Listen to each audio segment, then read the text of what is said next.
Gamers, oh my god, Pokemon.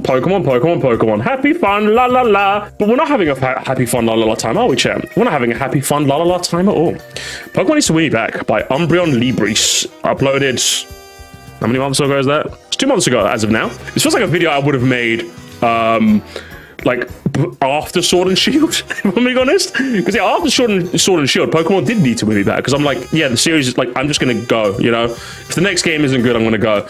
And then Pokemon Legends Arceus came out, and it was the evolution that I required. And I am a born-again Pokemon fan again. I yearn for the slop gamers. I yearn for the trees and the buildings. Now, this guy doesn't seem to be on the same boat. It seems like he was disillusioned with Pokemon Legends ZA, a game that I thought was pretty damn solid. That had a DLC that I didn't need and was way too expensive. But a lot more good in that game than bad by a country mile. So what did he not like about it? We're going to skip around this because apparently I've heard the elephant in the room is when this video gets really crazy. So we'll jump around here and see what Saucy's got until then. So without further ado, Libris, take it away. So Pokemon Day is coming up soon. I don't think this will come as a surprise to you, but it may come as a surprise to you that I am feeling pretty disillusioned with Pokemon.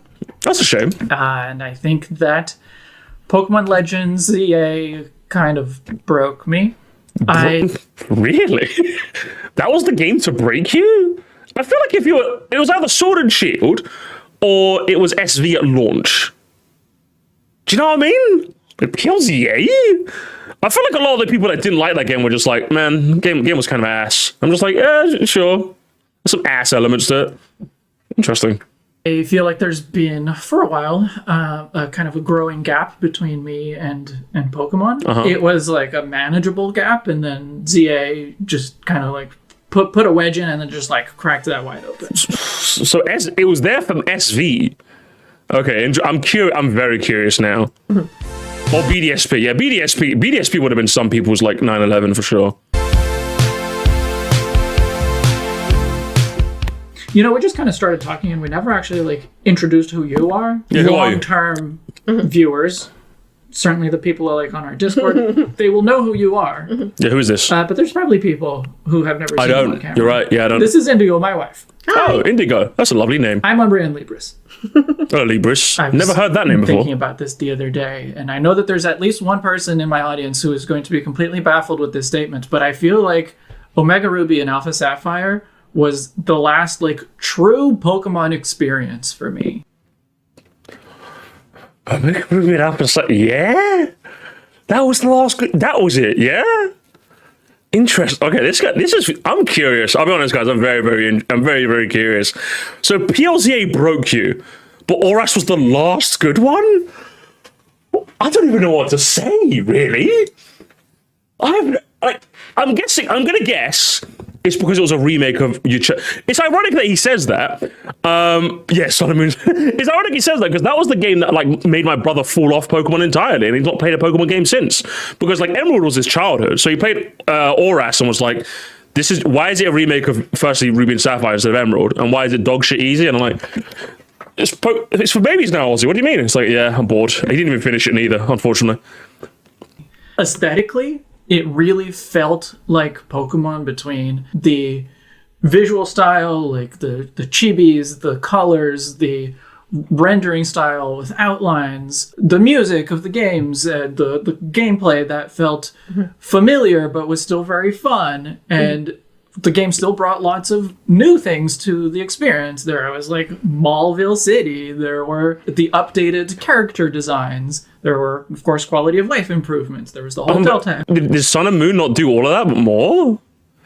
It just feels weird that you give like all this credit to Oras when I feel like you'd give all this credit to Sun and Moon?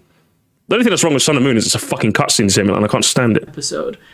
And so it just hit the right combination of nostalgia and novelty. And of course the dreaded N-word gamers. The dreaded N-words. Say it 3 times fast, you'll get banned from YouTube, gamers. There it is. That was in part because it was a remake. Yeah. I do think though that Oras, like, if you just showed it to a kid, who didn't have any prior experience with Pokemon, pretty sure they would still enjoy the heck out of that game. For sure. Yeah, I feel like they'd enjoy. I feel like they'd enjoy. I don't know what makes Oras like as much of that than any other Pokemon game. In fact, I'd say that's Pokemon's greatest asset. In that, if even Oras, X and Y, Sun and Moon, Ultra Sun, Ultra Moon, Sword and Shield, even though I don't like any of these games as much as I do other games in the series, they're all excellent for newcomers. So I'm just like, odd. Like, it's also one of my favorite games as well. Well, Yeah, of yeah. course, So I think it is in part because it's a remake, so it's kind of, pulling on those nostalgia strings for both of us. Maybe especially for you, because I know Hoenn is your favorite region. It is. But too much war, Indigo. that's not all that it has, right? Yeah. So obviously it isn't a perfect Kind of all it game, has. but it is a No game Battlefront 2. that made me feel like a child again. It gave me the feelings and the emotions that I want to get from a Pokemon game. That's just like, okay, let's be clear. I'm not going to pretend Pokemon isn't a series that has like a nostalgic place in my heart. But if you're asking me, like, why do you love it? It feels like a bit cheap to say nostalgia. His feelings are, your feelings are how you feel, of course. But like, if you're asking me right now, like, why do you feel the way you do about SV? Like, obviously, a portion of that is always going to be Pokemon makes me feel like a kid again in a certain way that no other series can. But like, I think SV has like some of the best designed. Like, it's probably got my favorite gym challenge. I just love how open and free you are in that region. It's so good, especially when it runs good on the Switch too. Thankfully, and the characters in that, for the most part, are pretty damn. I think it translated PLA into like the traditional style very, very well, and I can't wait to see how Wind and Waves evolves that. Like it just feels like weird to. I wouldn't say weird, but it's just one of those things where if you're going to poo-poo the newer games, especially saying that PLZA like broke you, and like the reason you liked Oras is nostalgia, it just feels a bit like it was a bit empty, I was excited that it was another true sequel. I was excited for the idea that the whole adventure would be contained within Lumiose. Yeah, I know a lot I of thought it was people were fascinating. wary of that, but I thought it could work really well. Same. I was think it excited worked to try okay. a new I think battle it worked good enough. system. I was Same. excited I love the battle to system. finally have extensive character customization again. I went That was into cool. the game with like an open mind, an open heart. I was ready to be pleased. Uh-huh. And then the game let me down on every single one of those aspects. Really, the gameplay. I think the battle system is so much better in this game. It's unbelievably better. So I'm curious to see what We'll you go think through about them that. one by one. Customization? I mean, a customization, definitely a step up from Scarlet and Violet. Absolutely. There's like no skirts and dresses, basically, or like almost nothing. Yeah. So there are a lot of great clothes, but somehow it still felt limited. Like maybe it's more of a mismatch between like my style or the style that I wanted my character to have and what was available in the game. I think my fiance said the same thing, in that it's a shame that it wasn't more like girlier options. Like there's a lack of skirts because obviously now that you can move the camera, I'm guessing they didn't want people being weird with that.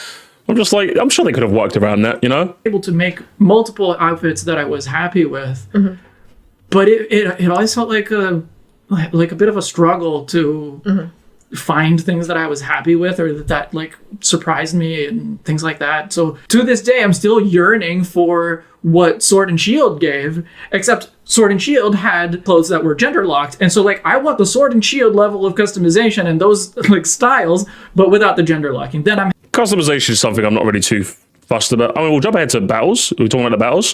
What did you not like about the battles? then there's the battle style, Well, the battles were which good. I thought was interesting. I appreciated how it was kind of challenging to learn how to handle. Yeah, it was actually really nice, like having to learn Pokemon gameplay again. Like a lot of it's familiar, but also different at the same time. That was actually really exciting. Honestly, half the fun was, what the fuck do these moves do? And the other half was, hang on, how do I combine this to make it like the most crazy chungus moveset of all time? Like this fucking battle system made me use Life Orb, Meteor Beam, Glamora. never in my wildest dreams am I ever using Life or Meteor Beam Glamora. But guess what I did? And I nuked games constantly. It was very, very, very funny. Battle style. Almost every battle still felt engaging, even when it was like a really easy battle that you would win in just like 1 or 2 hits. But it was just really clunky. There was bad packing like when you tell a Pokemon to go do an attack and then it like goes to take the stairs even though it's a flying Pokemon that could just fly down.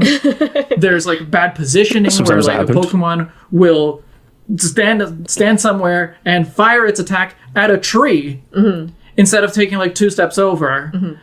For whatever reason, fails to like go up a step that it normally can go up, and so it just like I never really had a lot of these issues personally in my playthrough. In Mega Dimensions, it did. Jesus Christ, in Mega Dimensions, the pathing was bad. Like running in place and then doesn't do its attack.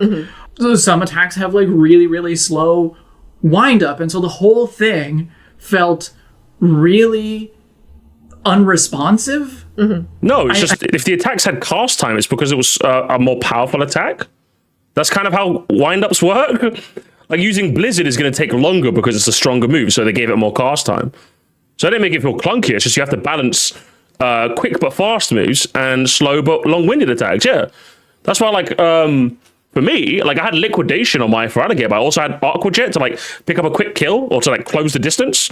Like again, that's what made the battle system interesting. You know, you kind of had to like bridge the gap between do you go with power or do you go with speed? But if you just want to have fun and you just want to do like instinctually what feels right in the moment and not have to worry about, you know, being really precise, you can still have fun. And ZA did not deliver on that vision. I would say it did. I think you can even watch my whole, like, it's evidence of that if you watch my whole playthrough. There were numerous, I think there were like a couple of battles where like I had to like literally like augment my moveset. I think I literally went into one battle where I lost against, was it called Bo? And he has a Scolipede. So I augmented my Scolipede to like counter his Scolipede. I don't think I've ever had to do that in a mainline Pokemon game. Where I had to like deliberately change one of my movesets to counter a Pokemon. And that's because again, like the battles were like so challenging, relatively speaking, where I had to like gear my moves to like counter these new challenges because like the battle system was so interesting in that regard. It looks like misaligned expectations. Yeah. Some of those battles, like especially in my playthrough, if you see it, they were real nail biters. And I think in my playthrough, I matched the levels. I know it's very easy to overlevel in the game, but I didn't. Yeah, so like if you're matching levels with the opponents, I think it's especially Grisham. Are you kidding me? That game is way that guy kicked my ass. I think like if I didn't use a max revive, I would have lost against him. That's the only time I use an item in battle. But yeah, I think if you're asking me as someone who finds the challenge of Pokemon like relatively like blasé, it was actually really compelling, the battles. So I'm like, I don't know what he means when he says this. I'd love to watch you play it. Like, I genuinely would like to watch your playthrough.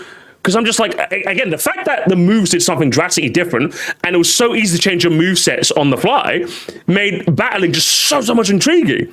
And that's why I still play the Battle Club every now and again to this day. Because I just love the battles in that game. There's just so much more thinking that goes into it. Like, or at least I'd say a different type of thinking than in a normal Pokemon playthrough. Obviously, I know VGCs are things like if you want like really like thinking type battles, and you can get that from Pokemon.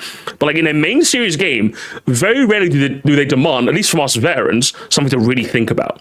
You know? So it was just nice that this Pokemon game offered that. And I think some people in the chat are saying, yeah, like they had the same experience. So I'm not sure what you mean by this.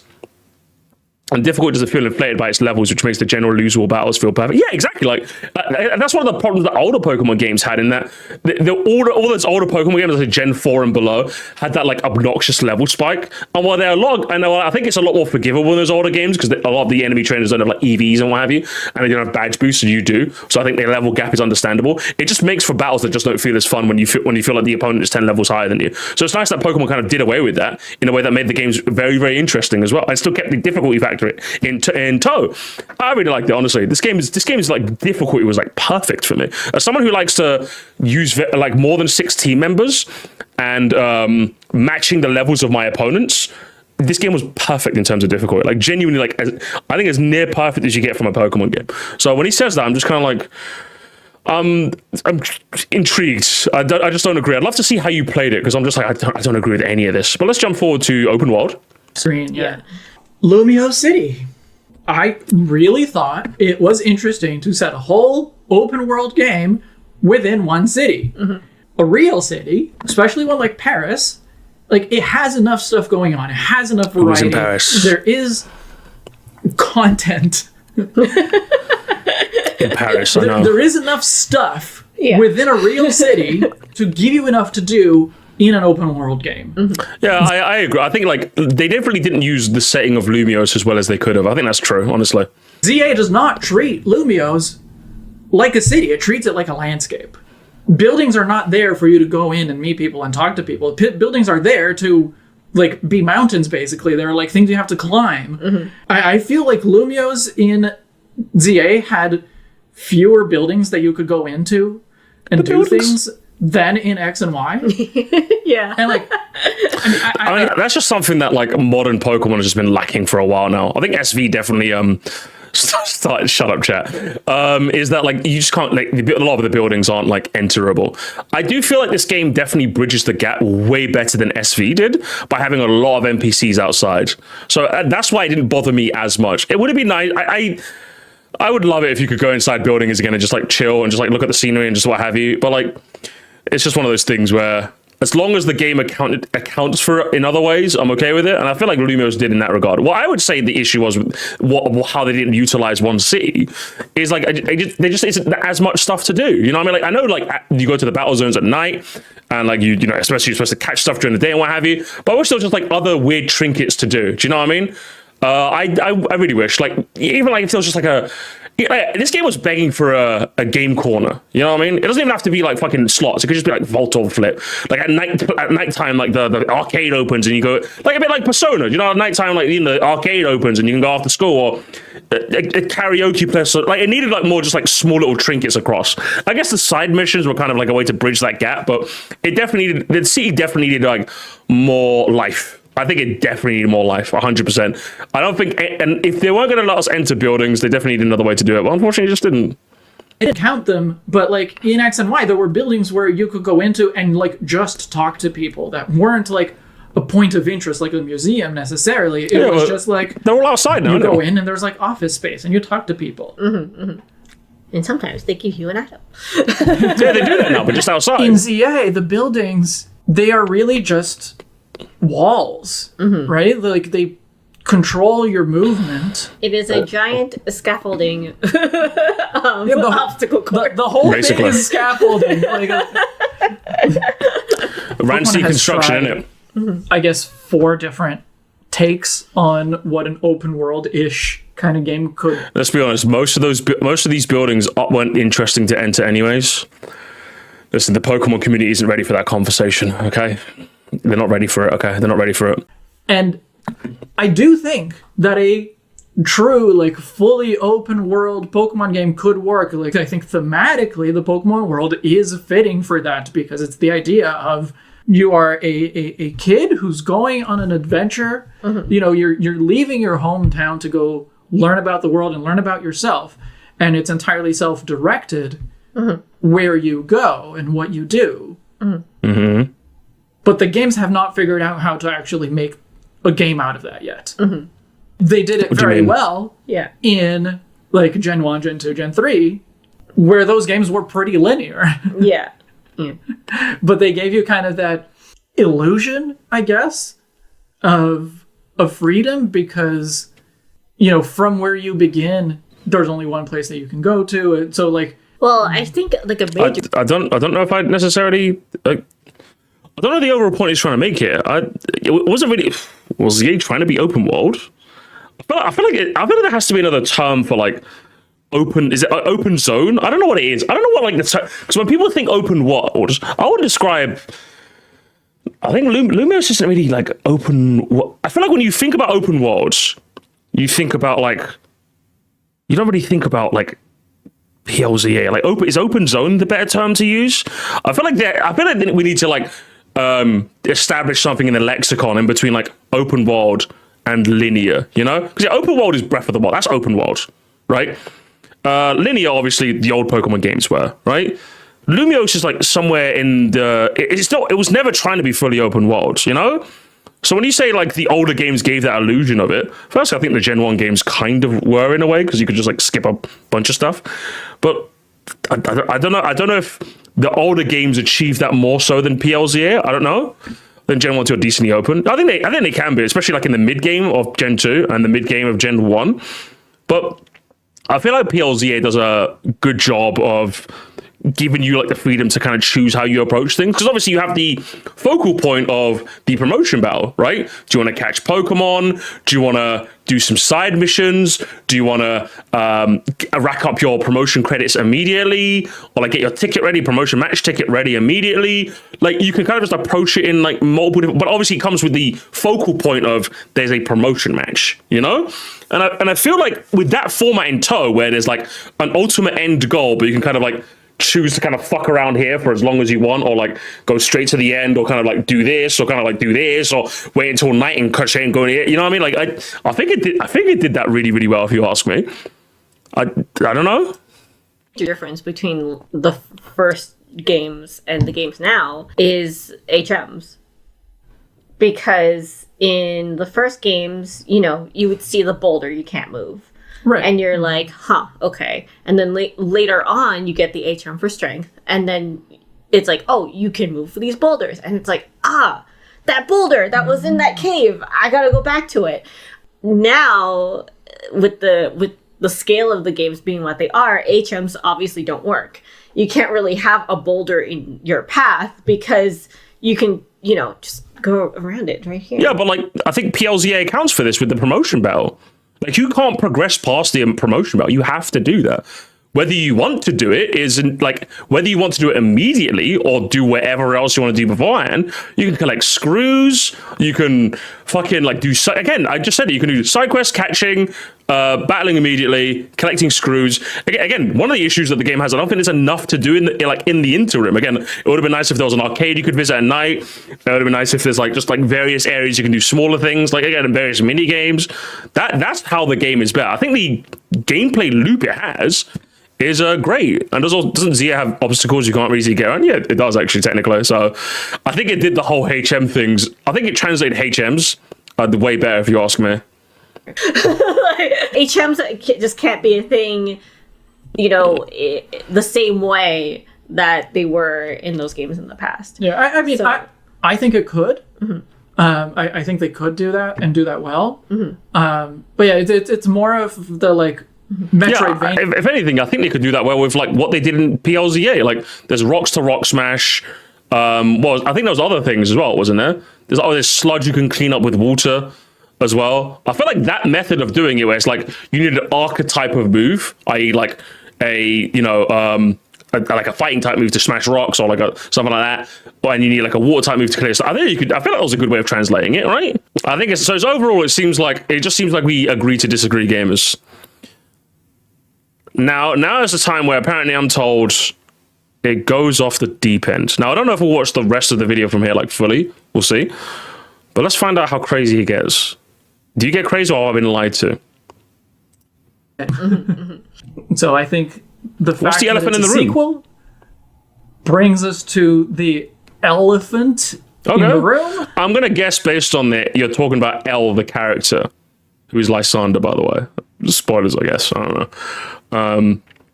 What's the issue with L? I don't really get the issue with L, if you're being honest. But let's find out. Okay, dramatic and I pause. think that spending like 2 or 3 months before the release of ZA, researching and writing a video about Lysander, really messed me up. Like, not like it messed me up like I was in a bad place mentally or something like that. I didn't assume that, but sure. The opposite. I think the video ends in a really hopeful place, and if you haven't watched it, you should. I'll like see. and subscribe. To me, gamers, to me. I will say, basically, Lysander, as far as I'm concerned, he was just this fucking like idealistic moron that wanted everything to be beautiful, and like he died in the pursuit of that. But obviously, it's revealed in PLZA when you see him there, he must have survived, and I think Zygarde saved him. I think is the going plan. I think that's what he says. I think that's what L says. But he has no memories, and he gets them as he progresses. You know, so I find it to be quite interesting. But as soon as L walks on screen, I'm like, oh no. Yeah. What do you mean? Me, I was shocked. I'm like, what the fuck? How did he live? I think I knew right there that the game was ruined. What? Really? When you saw L? Just seeing him? I think there was no reason to bring back a villain that we all took for dead, if not to give him a redemption arc of some kind. Yeah, and he was made a much more interesting character because of it, if you ask me. Why? If anything, I think it kind of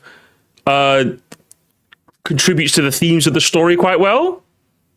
Obviously, okay, I'm going to spoil PLZA, by the way. Okay, like, spoilers. Okay, spoilers. Everyone leave. If you're not be spoiled, leave. The story's really good. Leave. Spoilers. Okay, click off now. Get out. Now you've had your chance. Get out. Okay, come back in like an hour. We'll be doing something. No, we won't be. I think it's like midnight. We'll leave it. The stream's over. Go. Get out. I think what makes it interesting is that, like, with AZ, what's it? Obviously, like, he fulfills his plan and leaves, essentially, right? So it's interesting to see L, who's kind of at the start of the cycle, because you get like AZ, who's at the end of the cycle, essentially, the 2,000-year-long cycle, and you get L, who kind of has to start his own one.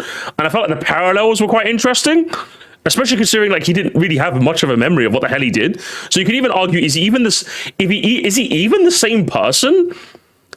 Because like the Lysander we knew is essentially dead, right? So there's this new Lysander, which like his memories come back to him, and he's got like 2,000 years to mull over what he did, which I would argue is even a face.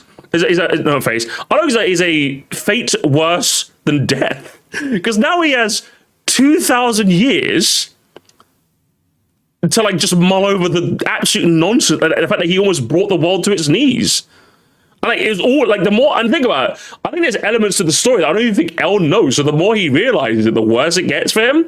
Because him firing the ultimate weapon in X and Y is what causes Ange to activate, which is what causes all the Pokemon to like kind of swarm around Lumiose, which causes the urban redevelopment plan, which kicks the whole game's things into motion in the first place.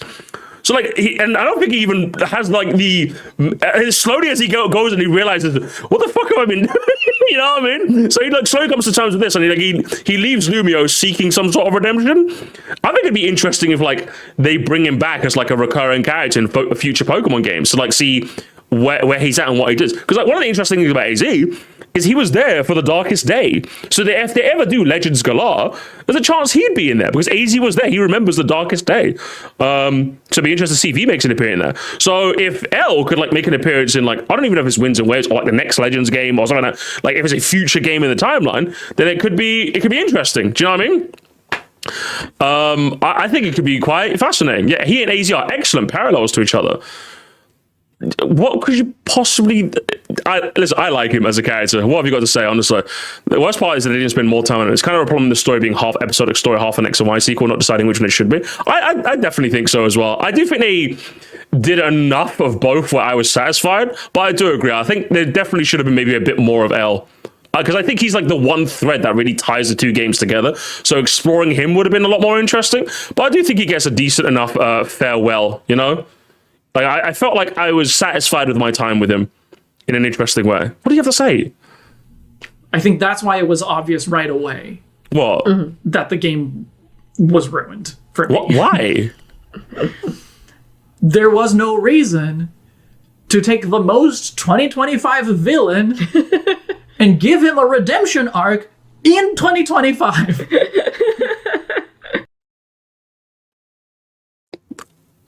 Oh my god. Don't tell me. Don't fucking is the video gonna go where I think it goes? Okay, I'm kind of...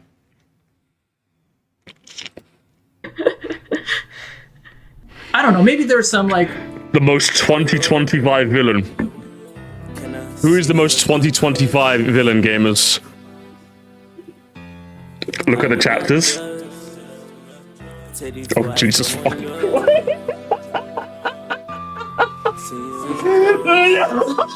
Kim and you fly around like dogs.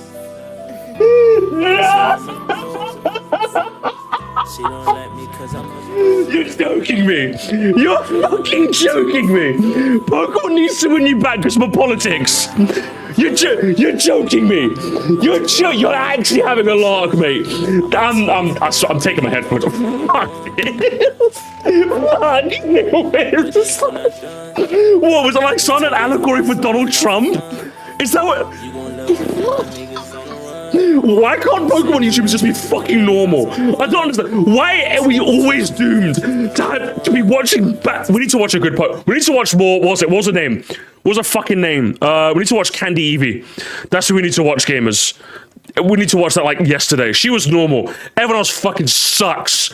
You know, they wrote all of this before Lysander felt really timely or something like that, and so, you know, by the time it became obvious that he was going to be a very strong parallel for things we are going through in this year, maybe it's too late to change it, but like, Yes, because the Japanese company cares what you fucking Americans think, right?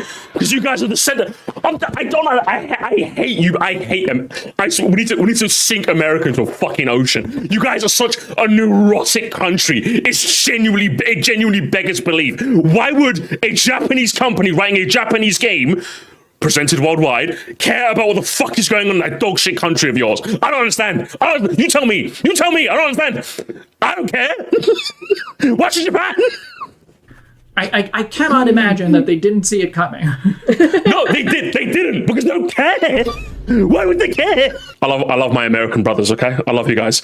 If there's one thing I actually can't stand about your fucking country, it's how, like, you guys are like Walter White, you guys are like Heisenberg. How is this about me? You guys have this, like, whether you're being like USA. You have this like blood in your DNA that makes you like completely ignore that like other countries exist. I get it. You're like out there all the way in the fucking Pacific, all right? You got your crazy French brothers to the north, and you got Dia de los Muertos to the south, okay? I get it. You barely have anyone. But over here in Europe, we have other countries that unfortunately we're stuck with, okay? So we actually have to think about other countries, okay? We have to think of other, but like when you're born in this fucking country, it feels like you guys just, it's not even, because obviously the classic joke is, oh man, you guys don't know geography. Tee-hee. It'd be funny if you guys didn't know geography, but it seems like you don't know the rest of the fucking world exists.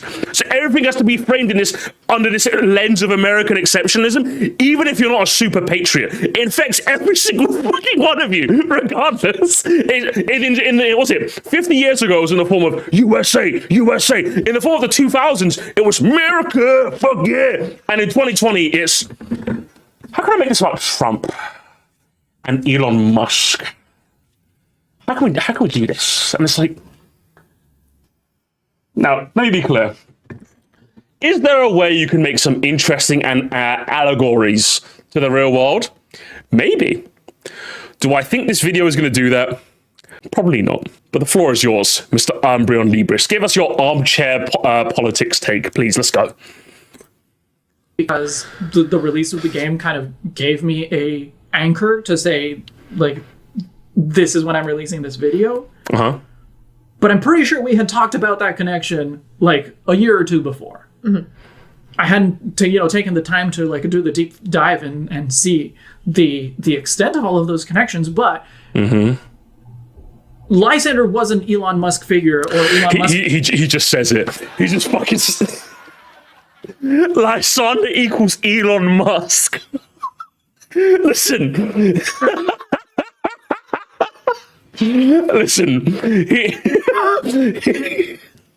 I don't remember the part where Lysander took a social media site, and like, do you guys remember the episode of like Real Life where Elon Musk took a giant fucking like forbidden weapon and fired it into space? Do you guys remember that bit? I remember that bit. That bit was really funny, honestly.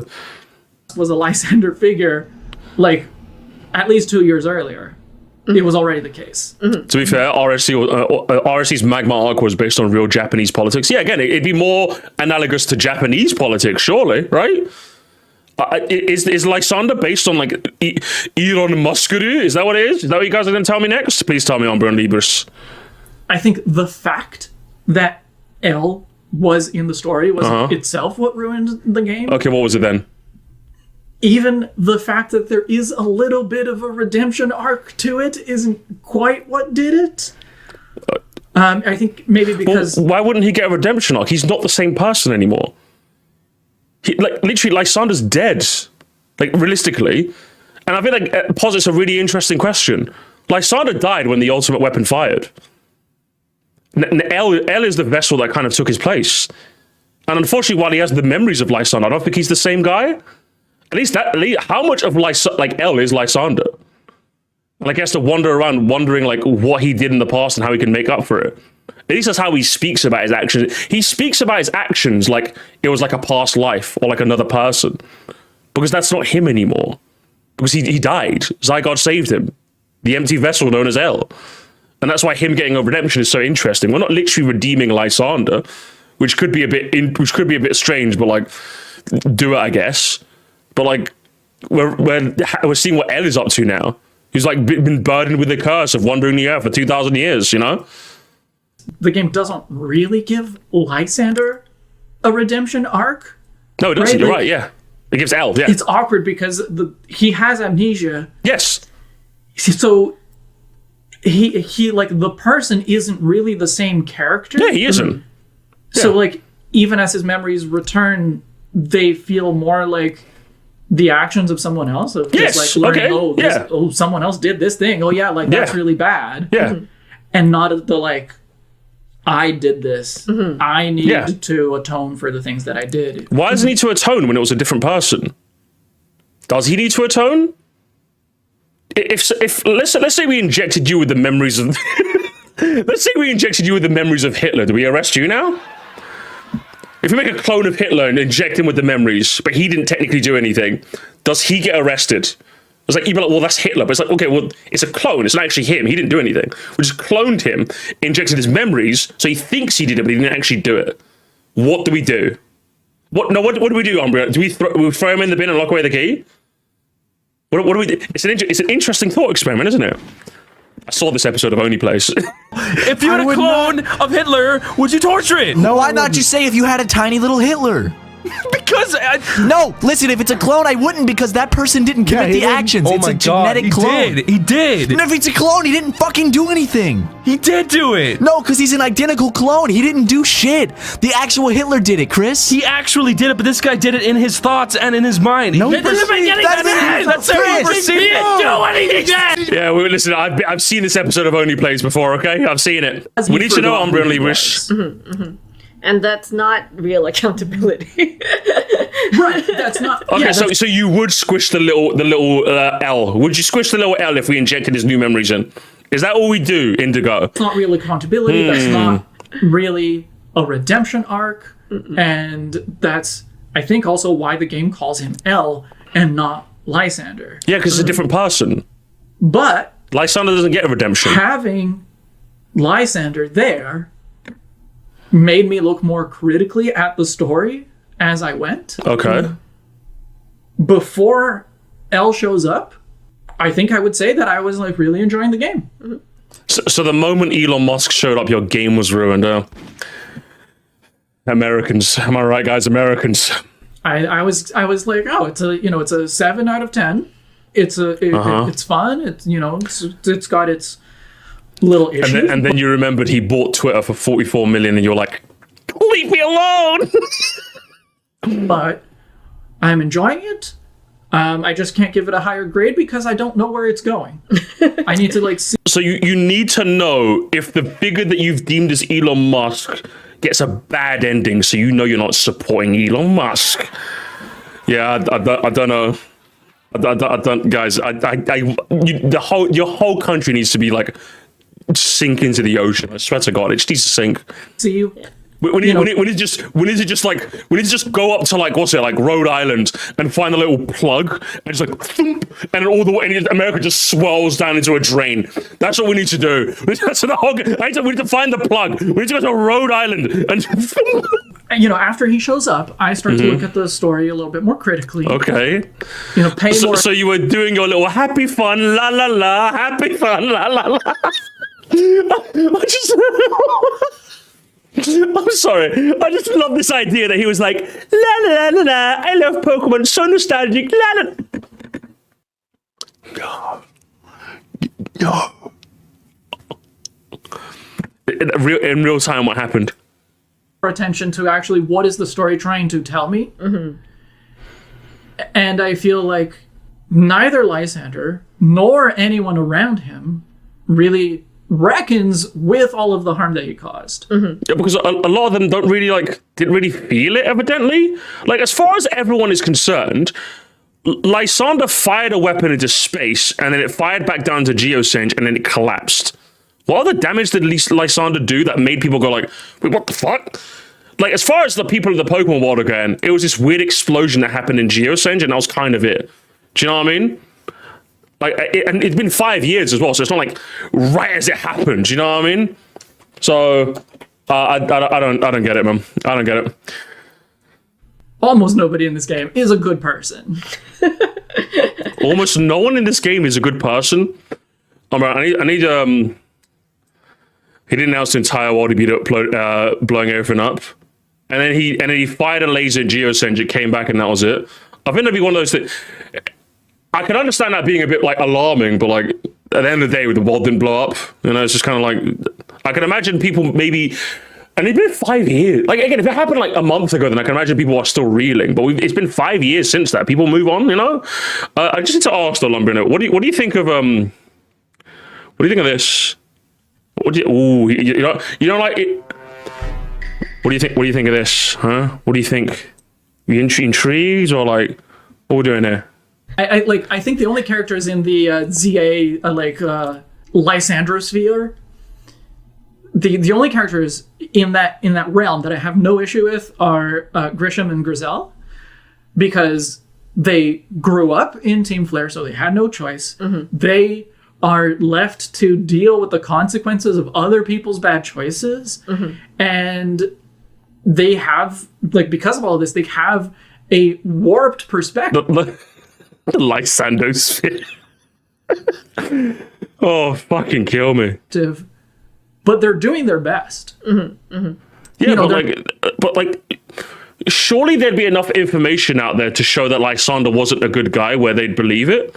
Like, would you give the same grace to someone that like grew up a flat earther? Like, and I'm being genuine. Would you give that same grace if someone grew up in a family that was a flat earther? They grew up a flat earther. They were like 22 years old, and they're like, "Oh, the Earth's flat." Like, no, you fucking moron, it isn't. It's like, well, that's what I was like. Would you give that same grace to someone who like grew up in a flat Earth family, or would you not?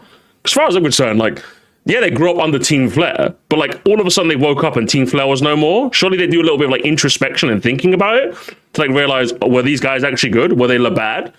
You know? They're not great people, but I don't hold it against them. Yeah, and I will say that by the end, I mean, I would probably hold it against them. Like, at least with a flat earther, like, they're a bit dumb, but they can't, well, it's like, whatever, I don't care. But with like Team Flare Novo, they're like carrying the torch for someone who committed an act of terrorism. It's like, what's it? Al Qaeda Novo?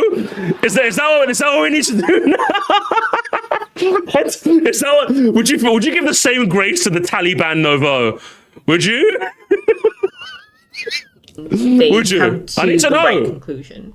Yeah, which is just like, oh, okay, like, because I remember when I was playing, I was just like, oh, like, guys, like, oh, this is so, you are so misled, oh no.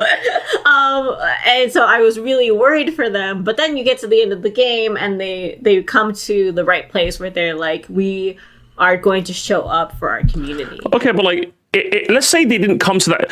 Do you only like them because they came to the right conclusion in the end? That's what it kind of sounds like to me. It's like, oh, they were misguided, but they came to the right conclusion in the end. That just seems really strange to me. Like, do you play games hoping that the bad characters become good at the end, and that's why they're good now?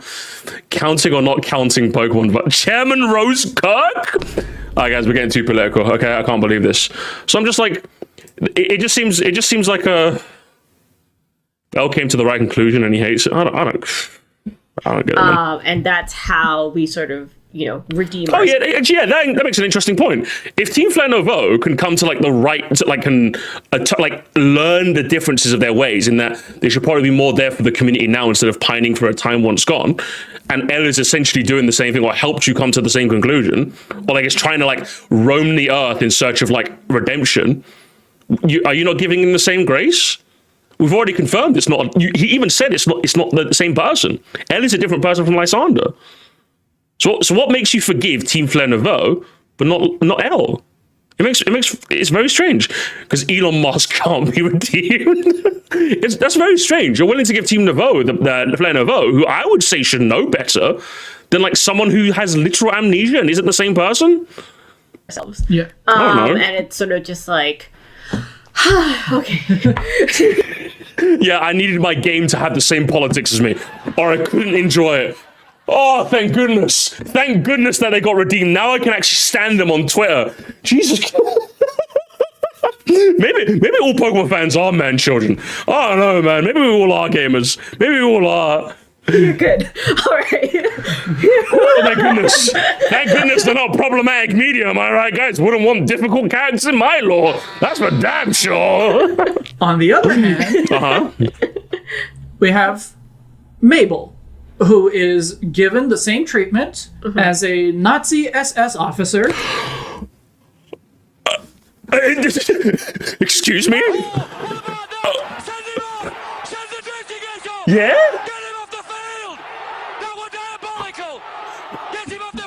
Yeah, I think we need to. I'm telling you, gamers, where's the drain? Guys, is the drain in Rhode Island? Is it in like Milwaukee? Where is the drain? So I can just go with. No, just sakes. Can we please? I need to find it, gamers. I need to find it. I need to. Who is given the same treatment as a Nazi SS officer, which is she gets given a cushy government job instead of actually like paying for her crimes. Well, she is. She's under house arrest and has to work as the director of Pokemon, presumably for free. So they're using her vast knowledge to like help trainers, I guess. And it's like, again, you're comparing her to a Nazi SS officer when like at most she was probably like knew of like what was going to happen, but she probably wasn't like that super knowledgeable. That's probably why she got off relatively fine. We don't know the fates of the other admins. Maybe they're like rotting in jail and they didn't take the deal. Like it's that or jail, and she probably just took that. So I'm just like, maybe the other grunts didn't. Maybe she was not as knowledgeable on Lysander's actions. Like, what do you think? I don't know, to be honest.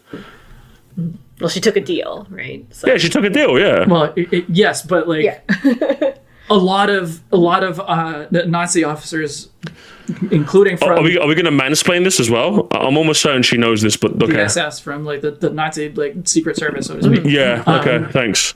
Did the same thing. The famous one being Werner von Braun, who went to the U.S., became a member of NASA, and it helped the U.S. like win the space race and get a man on the moon. Like he was a high-paid government official instead of paying. Do we know that Mabel was highly paid? Maybe she's doing it for free. And with how casually she talks about Team Flare, do we even know like her? Like, does she even know how deep the rabbit hole went? The crimes that he directly committed. You have Corbeau, who is a Lysander fanboy, and Corbeau is probably like the one character that's really, really strange to me, because like he's played. I really don't like the fact that he's kind of played as like the French mafia essentially, but like he's made. I think Luke said this to me, and I kind of agree, especially with the DLC, is that they made Corbeau too likable. I think Corbeau worked when he was in like the main game. I don't think he works in the DLC, because in the DLC he's like way too. He's way too like approachable and normal, you know.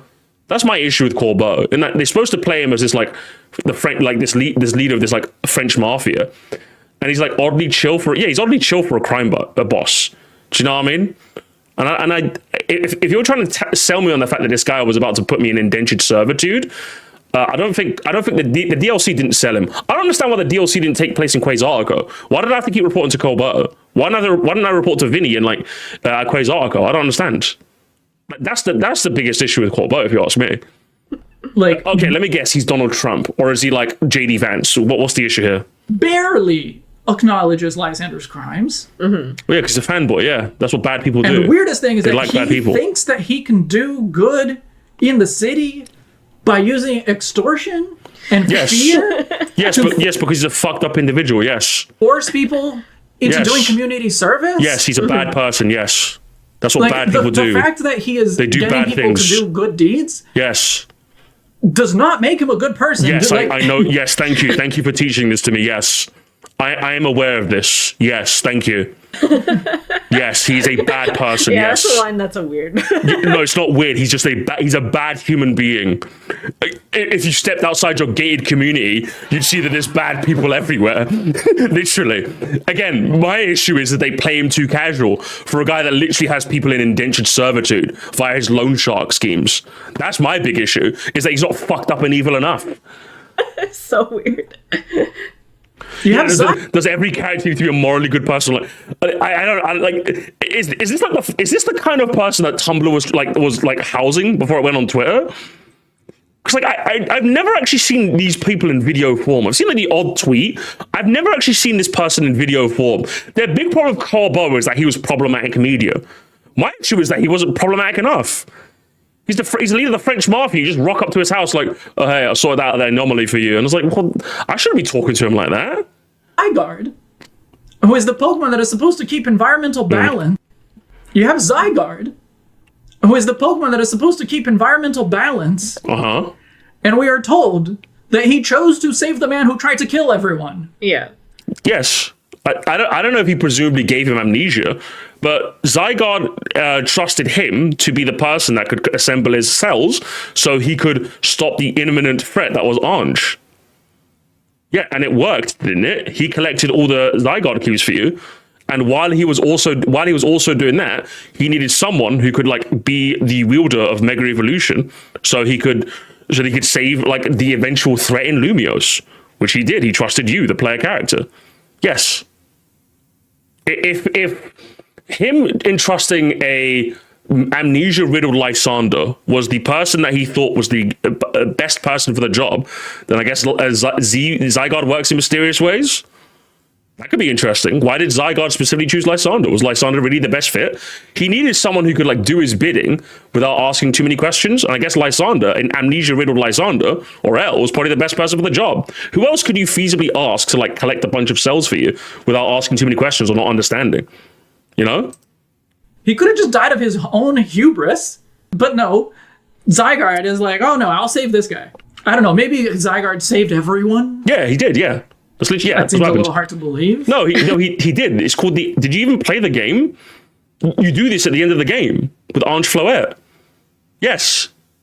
The guy that you hate literally helped you save the world, yes. Or save Lumio, should we say.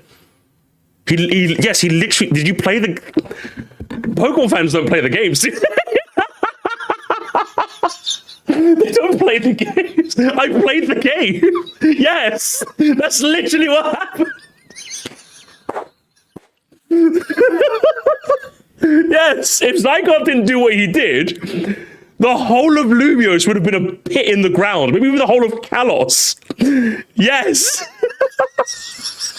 Zygarde saved everyone? Yes. That's what That seems a little hard to believe. I mean, it's not mentioned, so. Yeah, No, that's literally what happens. There is a giant fireworks show from the beam that Orange Floette fires and the night and light that, was it Mega Zygarde does?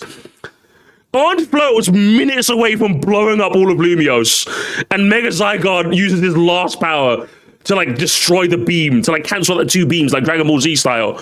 That's literally what happened. I saw it with my own two eyes. It's not mentioned one way or another, right? Yeah. Like maybe nobody died, but like the fact that the Pokemon of balance chose to save the genocidal maniac, it just does not work. Yeah. Well, it did work. The world was saved. And I guess he needed Lysander Trump to do it. I don't know why a round of applause. I have no idea. What is he? I don't know what he's... It feels like the story. It feels like the game What is does the story telling feel like? you. Is I guess maybe leading you to the same conclusion that your rival in X and Y also Tawny. lands on, which is we need to find a way to work together. We do not need to find a way to work together with the genocidal maniacs. Just making that clear. Oh, for fuck's... This person is a literal child. Holy shit. I don't know. I'm literally lost for words, games. I don't know what to say. I don't know what the fuck to say. You're a sheltered, boring husk of a man. That's all I got to say to you. If your entire worldview, now listen, America's going for a really weird period right now. But if what you're telling me is that you cannot set aside the woes of your, frankly, strange country to play video games and analyze them through a analytical lens without the political, bent to it, I don't even know why you bothered making this video, I'm going to be honest. I don't know, like, who does this benefit? Does this benefit the neurotic people in your audience? Is that what this is for? Because I don't think this is for anyone else. I think I made a mistake watching this. I was expecting like maybe a heartfelt diatribe about like why Pokemon in particular just hasn't really hit the same for you. And while I'm guessing that, the reason I'm getting for that is Trump Labad and Elon Labad. That's kind of what I'm getting at here. So I'm just kind of like, I'm kind of at a loss. I'm definitely just this feels like average digital circus Reddit post level of media literacy. That's what this is. Can you not handle like problematic characters in media? Like, that's the worst bit. It's not even like politics mentioned, but it's just like if a character is like has any sort of moral ambiguity, you can't handle them.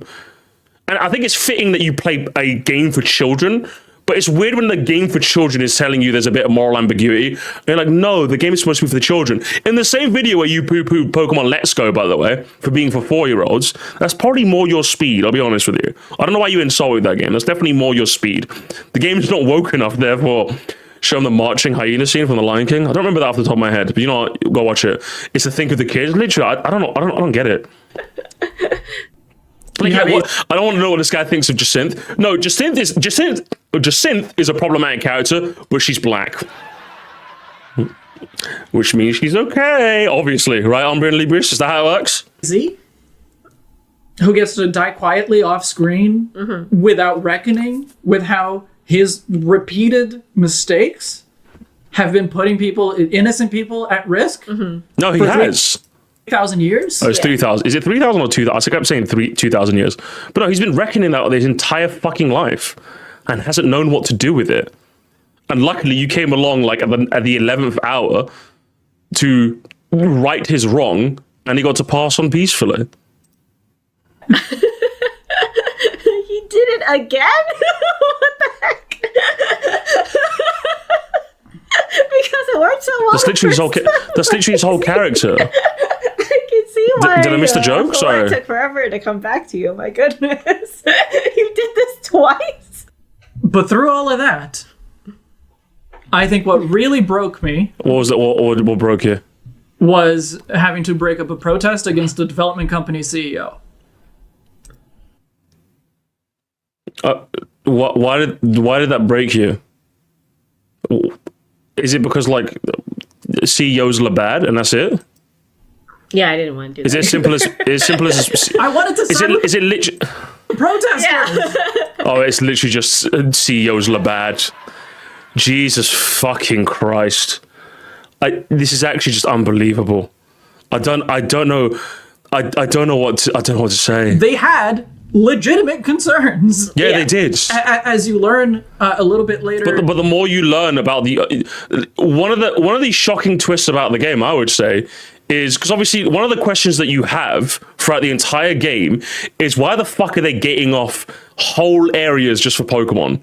Like, don't people live there? In fact, that's one of the questions that's posited to you right at the beginning of the game.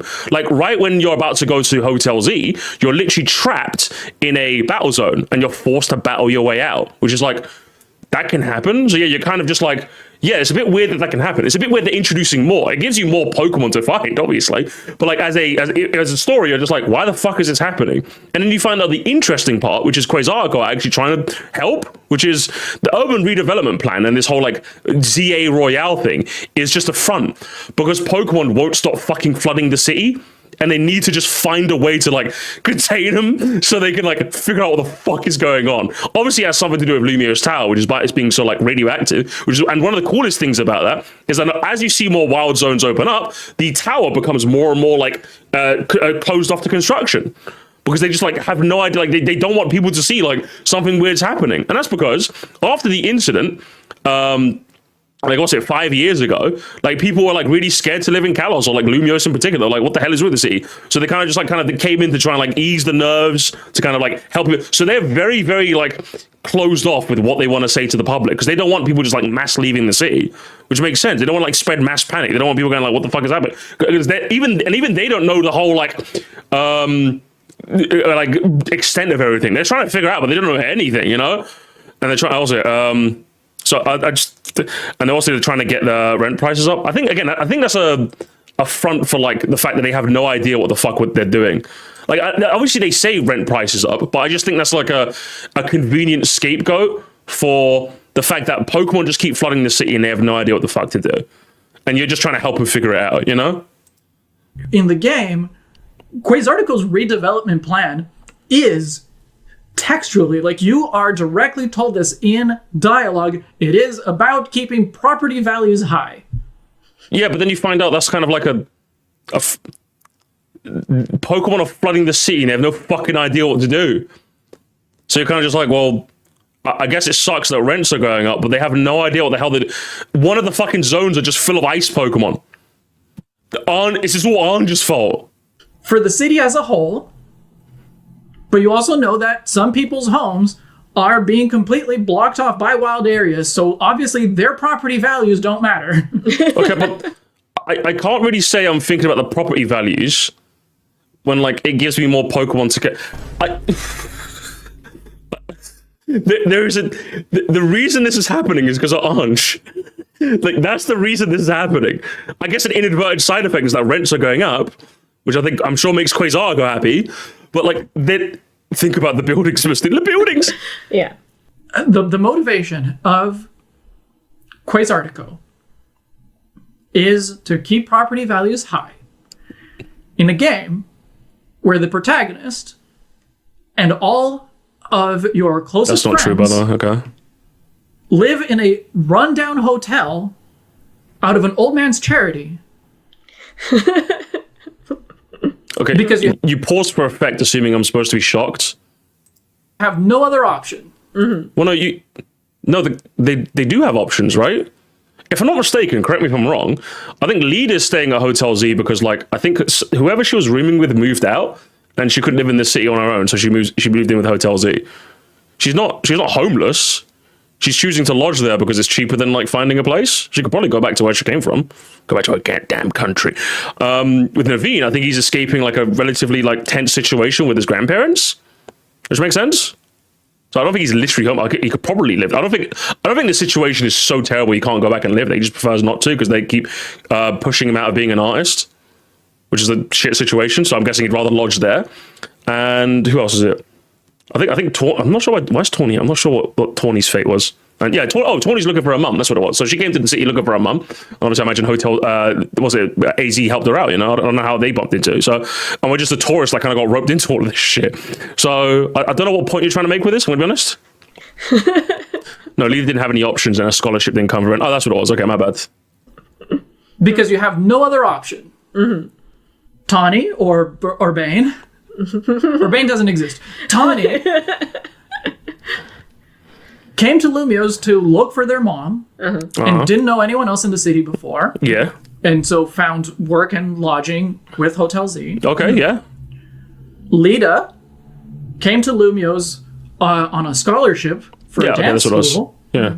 But at first she was living with her roommates, and when her roommate moved out, she couldn't afford it, right? She could no longer is that what it was? Huh. afford rent on her Which own. one is it? Okay, but either way, she So could she afford ended rent on up her own. having to go and live at Hotel Z. Mm-hmm. Okay. Naveen runs away from home because his grandmother didn't like his interest in fashion, and so threw out all of his sewing supplies. Yeah. And of course, the player character shows up at the train station with no one to meet, no place to stay, and basically nothing but the clothes on their back. and a potion in their bag. Yeah. Team MZ is entirely homeless kids living in a rundown hotel. Yeah. I mean, again, not all of them are homeless. I think they have homes to go to. They just rather stay at Hotel Z. And if anything, it's quite interesting. Why did the player character just come into Lumio City for no reason? Were they also attracted to Ange in the same way that was it part of Z's plan, or like not Z, Zygarde's plan to get another? So he got he rescued Lysander to help him collect the cube, stuff for the cube.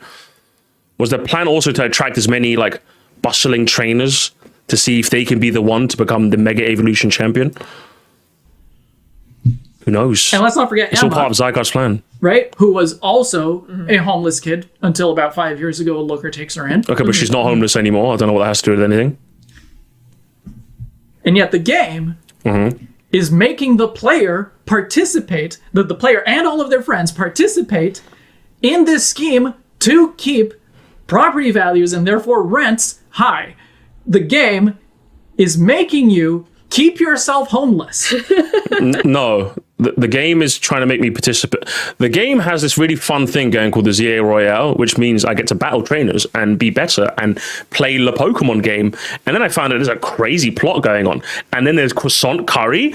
Yeah, I think this is just your brain is just this is your brain on America. This is your brain on America, gamers, because I can't say for someone who read basically all the dialogue that ZA had to offer, NPC trainers and all. This is not a single conclusion that I drew in my entire playthrough. I think your brain is just fried, and I don't like that look you're giving me. I'll be honest with you. You're scaring me. I think you watch too much. I think you are the effect of the 24-hour news cycle. I think that's what you are, Umbreon Libris. And I think you just need to. I think you need to smoke some Zaza with Dimitri, and I think you'll be okay. Personally. The game makes you a class traitor. No, the game makes me battle a lot, and it was very fun. And I liked my Mega Feraligatr. He looks like a skibbity toilet. It was very, very fun.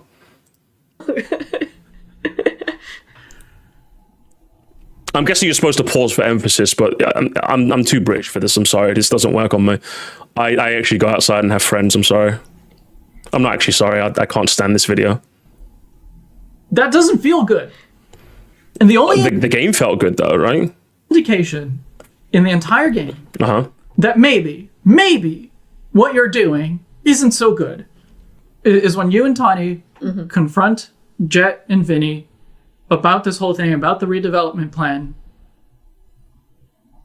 and they look at each other and they nod at each other and they say, of course they're not doing anything shady. Like, yes, that is... I'm really sorry, Umbreon Libris, that Pokemon needs to win you back because they didn't explicitly say CEO's bad, CEO's bad, CEO's bad, CEO's bad. I'm really sorry that didn't happen. Like, I can only be so sorry in that I'm actually kind of not. Is the game telling you, maybe look at this, below the surface level? The game doesn't discuss that the protagonists are all homeless. Maybe that's because that's not an important plot point and they're technically all not really. None of the protagonists are actually homeless. You just made that up because you're too politics brained and you just want like a bulwark to beat this game with. The game doesn't discuss. Why would we discuss that? Benches. If anything, I think we should discuss croissant curry and what a strange invention that is by Tawny. And why does she insist on making that every fucking night? I'm not going to complain because it's free food. Very weird though. Have hostile architecture. I think the anti-homeless benches are just kind of like funny because like I think the artist probably just looked at what kind of benches are in cities and just like copied that as opposed to consciously thinking, oh, the benches are anti-homeless, let's add those. I think that's what it was. Those are all there for you to see. But the only clue, the only thing that the game gives you is this nod. And that is not enough to convince me, at least, that is actually the message that they are trying to give players, right? Well, they're not. They're just trying to. What the message that ZA is trying to give is the eyes, the eyes. That's the last thing my brother told me. That's the message that ZA is trying to give you, and also using Life Orb, Glamora, Meteor Beam is actually very, very fun. That's what I got out of Legends EA, personally. You should try that, guys. If the message that they wanted to leave players with was, to put it broadly, homelessness bad. No, that's not the message they were going for. They were just going for, how many times can I go into a wild zone and try and catch that fucking, that big Avalug in the middle of that one icy zone, and not that. Zone 17, that's what they're trying to say. Can you survive Zone 17? That's what they're trying to tell me. Groundbreaking. If that was the message they wanted to give, they would have put that textually and not subtextually. Well, so you're more upset that the game didn't literally stop dead still and go, guys, homelessness is bad. That's basically what you're saying. Is you're upset that the game didn't spell out for you like a child. I'm frankly at my wit's end with this video. I'll be real with you. We'll watch a bit more. So honestly, I don't really know what the point of the nod is. Maybe could you maybe show that to us to see the context? But you're not gonna, are you? As just a hint of like, hey, actually, these are the bad guys in the game. And like, yes, they are bad guys, but they're not like antagonists. Like, you work for them. So like, I don't know what to do with that. Yeah. Can you not wrestle with the idea of working with someone that like isn't like up to moral character just to see where the plot goes or just see what happens? Does every game that you play have to feature things that you specifically want to do, and that's it? Do you not want art to challenge your way of thinking in any sort of capacity? Anything at all? Is that what it is? You have loads of these books. Like, are you just one of those performative book readers? Or is it all just like smut? Is that what all this is? Like, I feel like ultimately the game feels more like an endorsement of the redevelopment plan than a critique of it. I mean, well, it's not deliberately. I'm kind of bored. I'm going to skip ahead a bit, games. I'm going to go to the villain CEO. You're boring me. In the world that you live in. With this game, and then with Sword and Shield, kind of clocking like a little bit of a trend with like CEOs where like he never finished Gold and Silver because he had to dress up as Team Rocket. So that's probably why he hates Heart Gold Soul Silver, because he didn't have to do that in the original game. You did have to do that in Heart Gold Soul Silver. You know, that's why he hates that remake specifically. Can't be all bad.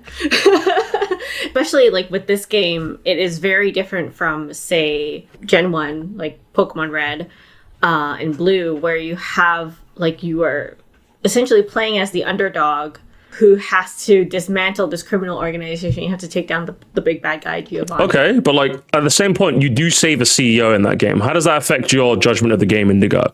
You technically saved the Silphco CEO from the Team Rocket Siege. So are CEOs secretly... You save a CEO in that game. Are you sure you like that game? Or is it because he gives you a Master Ball? So you like CEOs when they give you stuff? Is corrupt and rich and powerful. And then you have sort of the new games. Now it's 30 years later. And Game Freak is no longer that small little company. Now they're this big conglomerate, and so now they're kind of like, we're rich and powerful. Like, we can't be the bad guys. But they literally did that one generation ago with Chairman Rose. What the fuck are you talking about? They literally did CEOs bad with Chairman Rose, and it sucked. Not because do you like Sword and Shield because the CEOs are bad? Is that what it is? They literally did that with Gen 8. And it sucked because it was such a dog shit plot twist. Again, she can only, like, these two can only think in the frame of CEOs are bad and that's it. Whereas I'm thinking, is the story interesting? You know? I don't care that the CEO is not Labad in PLZA. I care, do I get an interesting story with funny characters? If anything, I think Jet gets, like, nothing, really. That's my big issue with Jet. It's not that she's a CEO and she has to be Labad, but more so she kind of just does fuck all, really. That's a big shame. So... That's not a thing. So, like, we're not all bad, ooh. No, that's not what they were doing. Again, unfortunately, you also have the American rot as well, unfortunately. You're not immune to this neither. It's complex, right? Because like in all of the early games, you're a child taking down organized crime. Yeah. there is no way for you to see those people as the good guys within the context of the game. So he's literally admitting it, gamers. He likes it when games don't challenge him. He likes it when evil team are bad, and that is kind of it. But then you have... You're actually so fucking boring. It's unbelievable. Good grief. I don't know what else to tell starts you. probably, I think, with the Ether Foundation.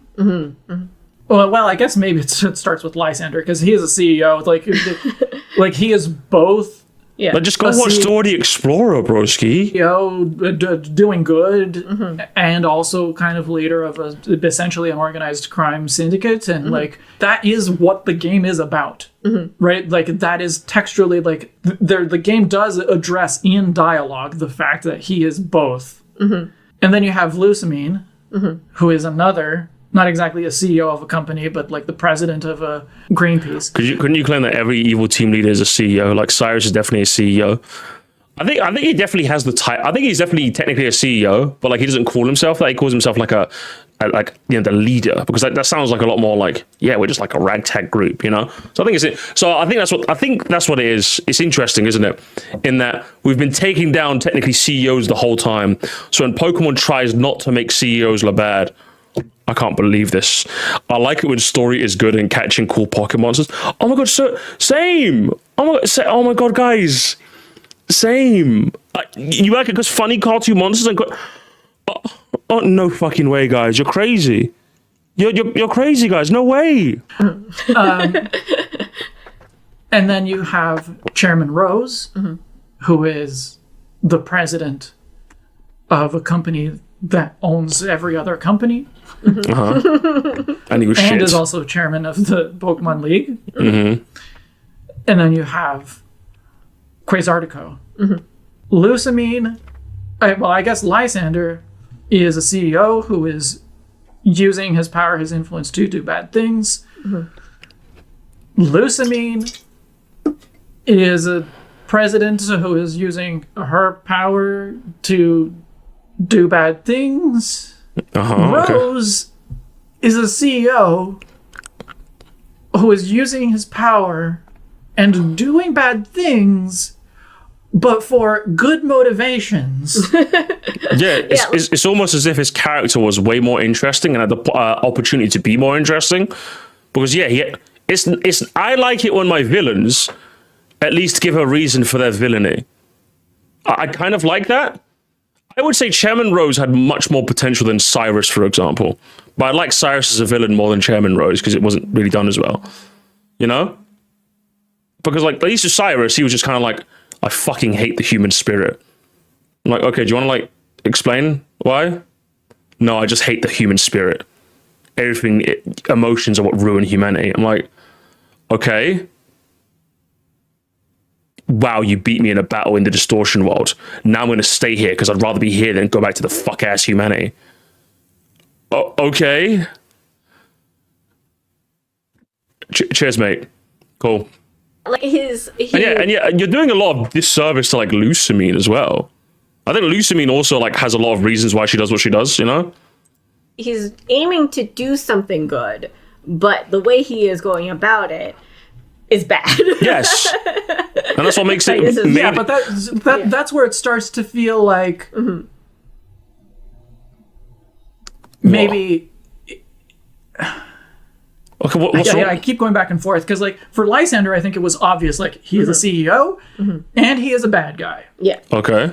With Lusamine, she is a CEO, she is doing bad things, but she's also doing good things because of the, like, conservation efforts of the Ether Foundation. Yeah, okay. And then there's Rose, who is a CEO, who is doing good things as, like, chairman of the league, and has this motivation to, like, secure the energy future. Yes, okay. But is going about it in a bad way, and so is doing bad things. Yes. What about So I think you're right that they are kind of, like, repeatedly kind of diluting the badness of the CEO, because we end up now with a CEO. No, they're explaining the method. That's what makes it more interesting. That's what makes it more interesting when you know the reasoning. Yes. Because life is not just black and white. Black and white are Pokemon games. That's not the philosophy for life. Like, what do you mean? I like knowing that while Lucamine is bad, I like at least knowing like what was her motivations for doing a thing. It kind of makes for a more interesting character when I know the motivations behind their villainy. And that's why like people like Getsis, for example. I like Lucamine in theory. Chairman Rose obviously could have been written way better, but like I like the idea of him more than I like Osiris, you know? I think those simpler like villains worked well for a simpler game, but I like that if Pokemon very clearly, I think since Gen 3, but definitely more explicitly with Gen 5, wanted to tell a story. So I think that if Pokemon's going to insist on telling a story, I want that story to be interesting and full of things and reasons and motivations and stuff. I like that. What do you mean when you say, so you knowing that Chairman Rose thinks he's doing a good thing dilutes his villainy because now you know his reasons? No, it makes him a more compelling villain, or at least would have been if he was actually written well. But it makes him a much more compelling villain if you know why. Why is that such a bad thing? You literally just want games to be bad guys bad, and that's it. What's wrong with you? Like, are you okay? Because Elon Musk broke your brain. Jesus Christ. What is happening here? Whose mans is this? Who is doing a good thing that is actually bad. Yes, the game kind of frames it. That's what makes him interesting. It's a shame that he was written horribly, but that was what makes him interesting. Yeah, yes. And it's just like they're still bad. They're just a lot better at hiding it. I don't. Yes, it's almost yes, because like that. Firstly, that's what makes them more interesting. And shocker gamers, that's how like villainy works in the real world. That's what makes it more interesting. You can make it more analogous to the real world. Yes, the people who are villains are really, really good at hiding it. And that's what makes them interesting. In fact, that's literally like you keep forcing Pokemon to be analogous to real life, but unironically, them making villains like hide their villainy makes them more relatable to real life. What is the kind of racism that I have to deal with on like, I wouldn't say a daily basis, I'm not gonna be that dramatic, but I don't deal with people just straight up saying the N-word to me or like slurs to me. Like that racism still exists, but a lot of racism now is hidden. It's coded language. It's dog whistles. That is the grassy knoll in which these kinds of people hide in. So seeing that sort of nuance translated in villainy in games is interesting. It makes it more than just some Dora the Explorer Saturday morning cartoon bullshit. And you hate this? Why? That makes no sense to me.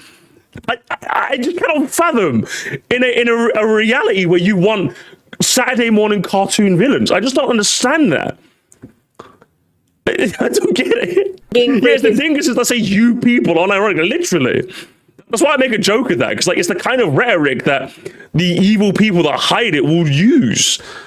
They use like dog whistles and signs, you know what I mean? That's how it goes. The bigger meta has evolved. Do you know what I mean? Pokemon is good again or bad now. Symptoms are weird because the story followed a simple path for the first 5 gens and then branched out Gen 5 onwards.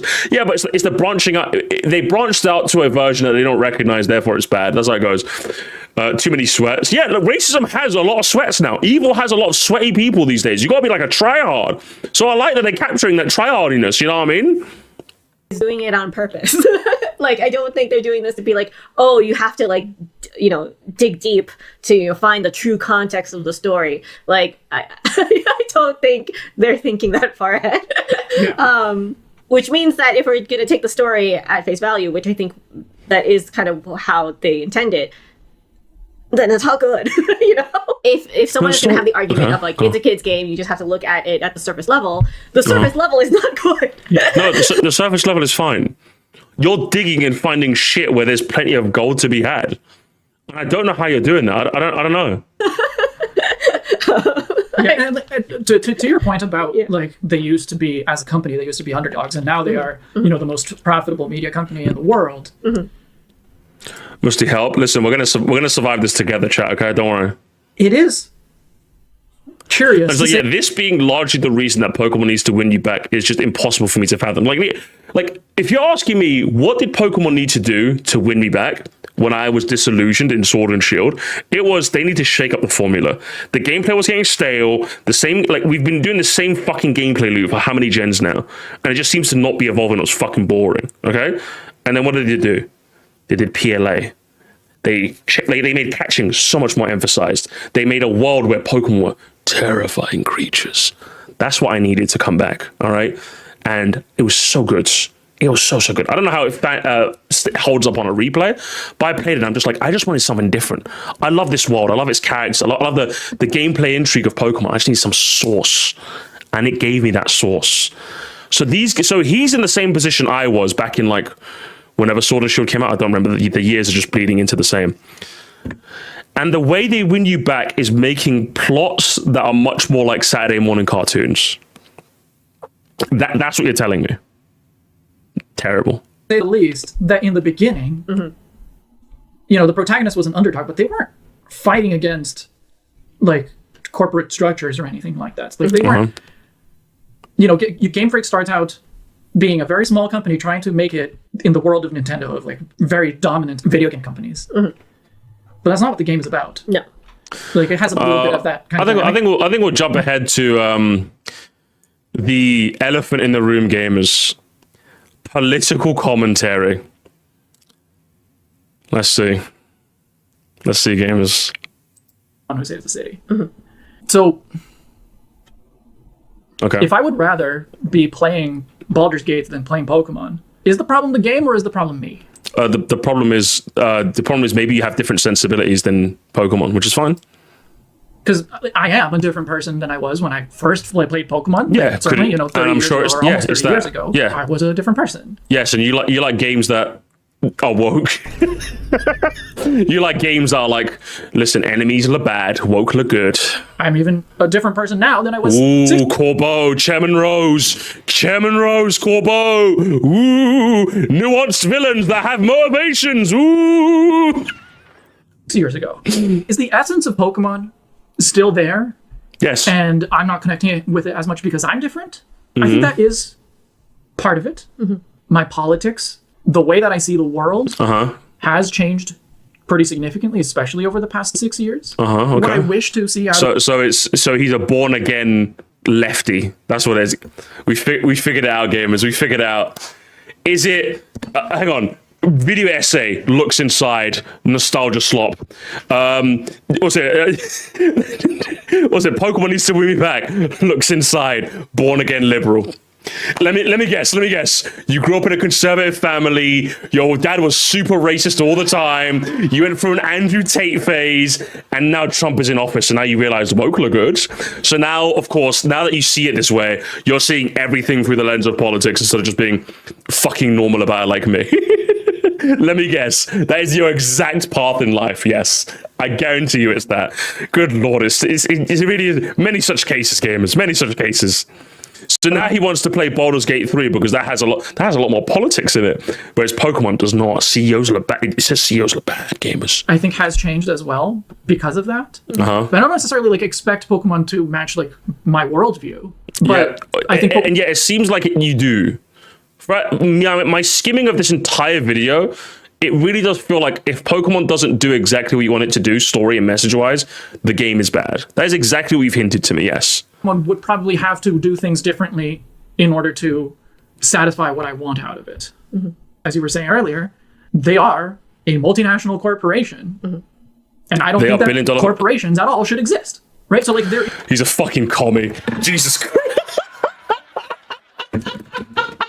Oh, get rid of me! Get rid of me! Jesus Christ!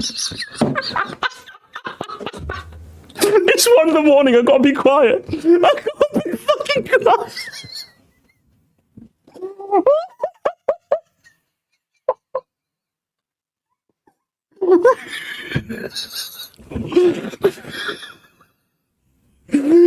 Oh my god, get rid of me. Do you know what makes these like commie types so funny to me, gamers? Do you know what makes these guys so funny to me? Is that you ask them, okay, hang on. and I've seen this happen before, gamers. I don't think I'll be able to find any for you. But okay, if corporations shouldn't exist and we should all live in this communist utopia, what role would you have in this communist utopia? And every single time someone of this ilk, these people say this, it's always, I'd be like a poet. I'd teach the children. Do you know where most people would be? In the fucking mines, okay? Digging up oil, digging up coal, okay? I'm not saying, listen guys, corporations are problematic. But good lords, man. There's a maybe I personally, if you're talking to me about corporations, gamers, I'd say I think it's very, very strange how like that the average gap between the CEOs and the bottom rung worker is way larger than it used to be. That's what I would say the issue with corporations is. Here's one: is they shouldn't exist at all. I'm like, oh, okay. Can we like come back down to this reality where like we can actually do things and like change policy and like be normal? Can we do that? I personally don't think a CEO should make like 350 times the average baseline worker. That's what I would say. And I think we should like narrow that gap to how it was like back in the 60s or the 50s or like, but that's what I think. I think that's probably one of the biggest issues is that like this, the transfer of wealth seems to be higher, so it's spread all around. Oh, you want to get rid of them all? Okay, cool. Once we're done living in your La La Land, you can come back down to reality and we could talk to the normal people. Okay, you could talk to the normal people like me. Okay, we could do that. He probably plays a Soviet national anthem out loud on the bus. Literally. No, he used to play American History X, but now obviously he regrets that, doesn't he? So now he's playing the Soviet national anthem. He never used to play on the bus. He'd be the kind of guy to play "We Are Charlie," but now obviously he's the opposite, isn't it? It's funny saying Corpo's bad and preferring Baldur's Gate 3 because BG3 wouldn't exist without corporations funding most games. Yeah, it's weird, isn't it? Very weird. Fundamental incompatibility there. To kind of go back to what we were talking about earlier with the like recent villains, I think those are the stories that feel the least successful to me because they are the ones with like the strongest parallels to the modern day. So like Ether was like dedicated to conservation. Rose and Macrocosmos were concerned with energy and with long-term sustainability. Quasarticle was doing urban redevelopment. And it is for the sake of property values, but like those are all things, those are all conversations that we have in the present day. Okay, yeah. You can analyze the game like that, or you can just be like, I'm kind of playing a video game, a Pokemon game at that. So I'm kind of going to go down to Pokemon's level. I don't think Pokemon is trying to make some scathing political commentary or some social commentary about like the modern day. I just don't think it is. I want to be honest with you. With like what Chairman Rose and Lucamine and what's it, Quasarga? I just don't think it is. I think it makes some interesting like parallels that maybe you can like you can analyze. Not from you, obviously. I think you're just fucking. I think you're just a nut, mate. I'll be honest with you. But I think you can make some interesting parallels. I don't think you're going to make it though. Those are all very current and very present. Like they're all things that kind of weigh on our lives. If they are going to be having games with these kinds of villains, making commentary about these things that are relevant to our world, it needs to be meaningful.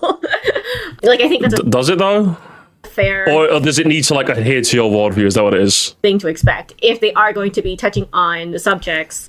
That... Do you know what? These are probably the two people that like think like everything is political. Do you know what I mean? That they'll literally just shout that dog shit buzz phrase and like think they're really like treading new ground and say, but everything's political though. Everything's political. And it's like, the fact that you'd say that, like, I love the fact that the phrase "everything's political" exists. All art is political. I love that phrase. You know, I love it, chat. The moment you hear it, you can be like, okay, this person's a fucking moron. Because while they're technically not wrong, when they say such a dog shit phrase that's been like poisoned by the passage of time and people using it in a terrible way, you know that you're just not a good rhetorician. You know, you just know you're dealing with someone that's pointless. Are very relevant to us. Then like it can't just be like, oh, we just have I really don't understand how people like want their games to be less compelling and deep politics over an interesting, compelling story. I don't know neither, but I think it's just the brainworms. Obviously, he has brainworms because he's like a fucking commie, right? So he has to have them, right? So it's unfortunate. It's unfortunate he's infested gamers. That's what it is. This here, and so he like, doesn't count. Like you're touching on a very real topic. So make your commentary on it. Like make real commentary if you're going to be doing this. If you don't want to actually, maybe they don't want to. Maybe they just want to like. Maybe they just want to make their Pokemon silly little Pokemon catching game. I don't know. It's the archetype I got to avoid when someone who listens too much someone who listens too much lefty activism in my free time. Yeah, you got to be careful with these guys. Like, again, just to be clear, like I'm relatively left leaning in my beliefs. I say just straight up left wing. But like when I meet these people, I'm just like, you know what? Maybe I'll just hang out with the racists over here. No. Oh, no, these guys over here seem pretty cool. I'm gonna go hang out with them instead. Hey, what's up? Hey, yo, Nick Fuentes, what's going on, bro? What's going on? Let's play some Call of Duty together. Yes, yell some slurs and some minorities. Let's fucking go. That's what these people make me do. I'm just like, I can't be dealing with this, okay? You people are fucking boring, okay? These people are boring, okay? I can't deal with it. Topics. I want to hang out with Uncle Ruckus, you know? Exactly. Yeah. I can't deal with these people. These people are boring. Disagree with what the games seem to be saying about these topics, but and I think that's the thing that like fucks with me the hardest is that like the types of people that are so inundated in their political beliefs don't understand that this is completely unpalatable to the normal person. The only person you appeal to when you say things like this are people that are already in your political camp.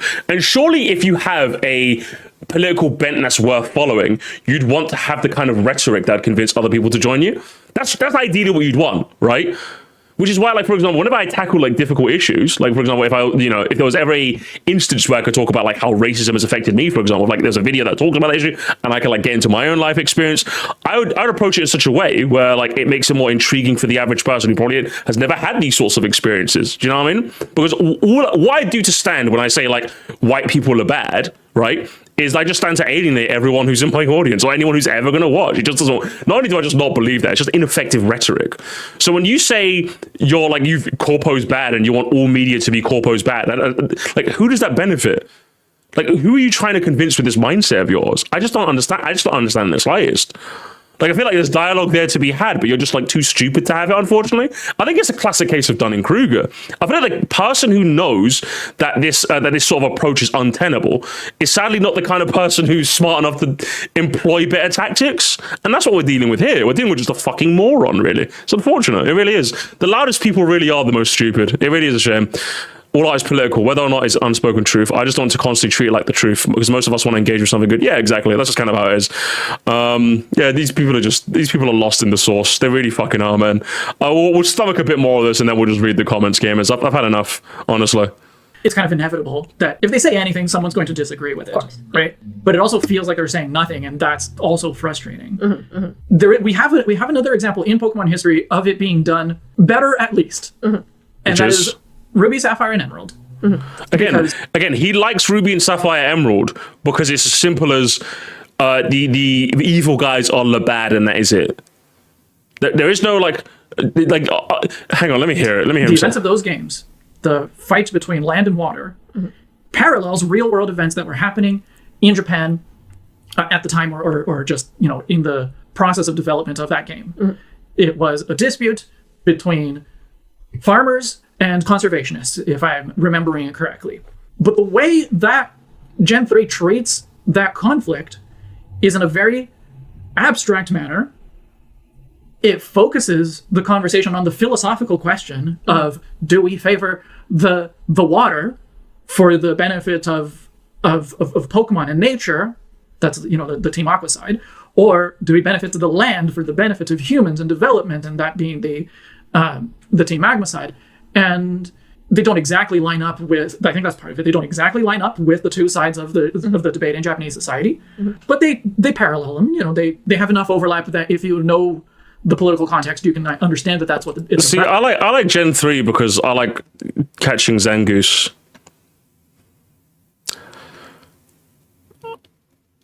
I think we'll jump ahead, gamers. Feels low effort. It's because Pokemon has not motivated me to put effort into it. I will. Hang on, let me see. Feels low effort, and I don't feel excited for it.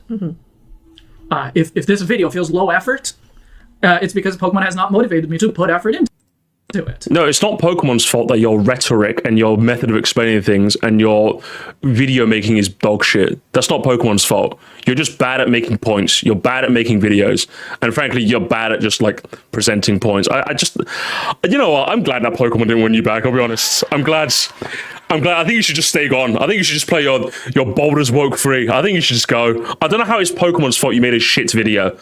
And you dragged your poor wife into this as well?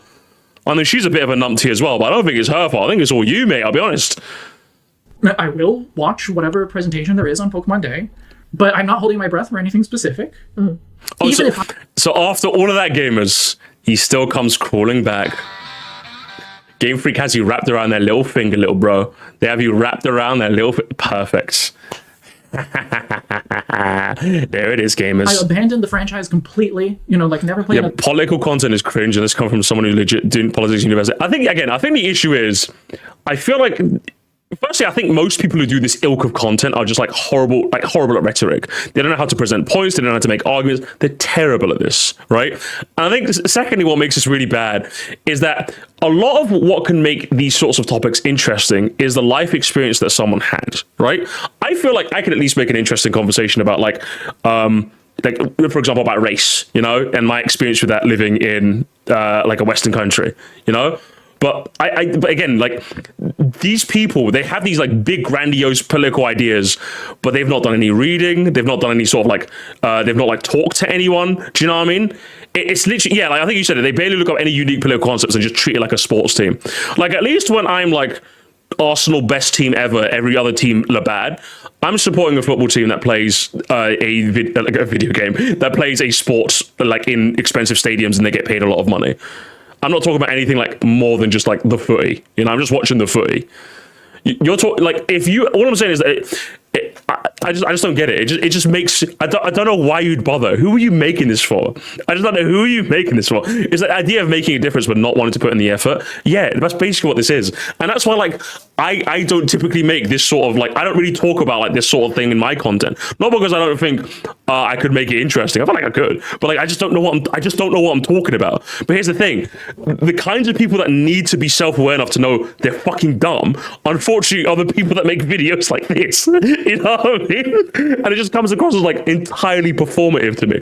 Because I feel like you could have done an interesting, concise 15-minute video about let's say for example he was, because I feel like that could be an interesting line of reasoning in that if Pokemon is going to tackle real world themes, they should make it a bit more abstract. I feel like, I don't agree with that, by the way, but I feel like that could make for an interesting conversation when you parallel ZA's influence on the real world and Gen 3's influence on the real world. I feel like that could be potentially an interesting way of analyzing these games.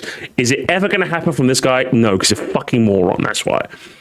Pokemon and that's what makes these sorts of conversations also really unbearable. You're already tackling a minefield like politics, and yet instead of approaching with care, grace, and decorum, you just trample over it like a fucking elephant. Good part lord. Of who I am, it's literally on my skin. I wear it on me like it is part of my. And he's been branded like a fucking cow, and he's showing that for the rest of the world. You say all of this stuff, and yet you branded yourself a Pokemon fan forever, Identity? But Pokemon needs to win me back. They need to convince me that the games are going to give me what I want. And that is feelings, right? That is the good kind of wholesome feelings of promise and adventure and of feeling like a child that I got when I was a child. No, guys, I need to feel like a kid again. No, why are they making it real? No, why did you bring Elle back? Elle with the pad. And that I haven't gotten. Winds and Waves good though. I'm thinking SF, you just popped in now, and if you just popped in now, you have no idea what we just watched. Okay, honestly, you have no idea. We just sat through this fucking nonsense. 10 years. So Pokemon needs to win me back. I hate corporations, but corporate shill. The most performative slacktivism you've ever heard in your life. Jesus Christmas on a bicycle. It would be hard to win me back. If they release a top-down 2D game, I'm probably in. Yeah.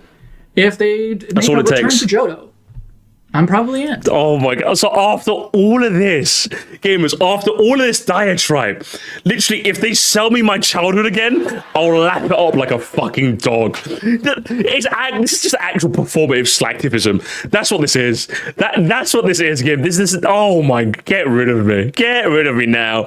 Also, people in the political, like Hassan, make political content 10 times worse. Well, yeah, I think they're their own, can of worms in and of themselves, but at least their political content creators talking about politics, whether you agree with them or not, whether they make good points, is entirely different.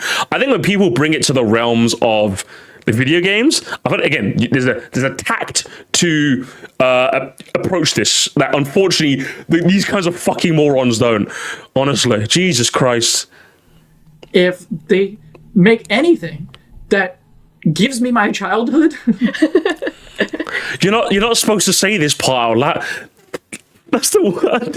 Yeah, I think you're not supposed to say this bit out loud. That even after all of this, you still buy the games. Like, at least when I was, like, threatening to, like, no longer buy Pokemon after Sword and Shield disillusioned me, I was legit. I was literally never going to buy another Pokemon game again. Like, if PLA didn't, like, win me over, I would have just stopped playing Pokemon. I would have just been like, yeah, I'm kind of... I'll just play, like, Gen 1 to 3 ROM hacks, and that's kind of it. they can have my heart. I just don't have the faith that they're going to do that.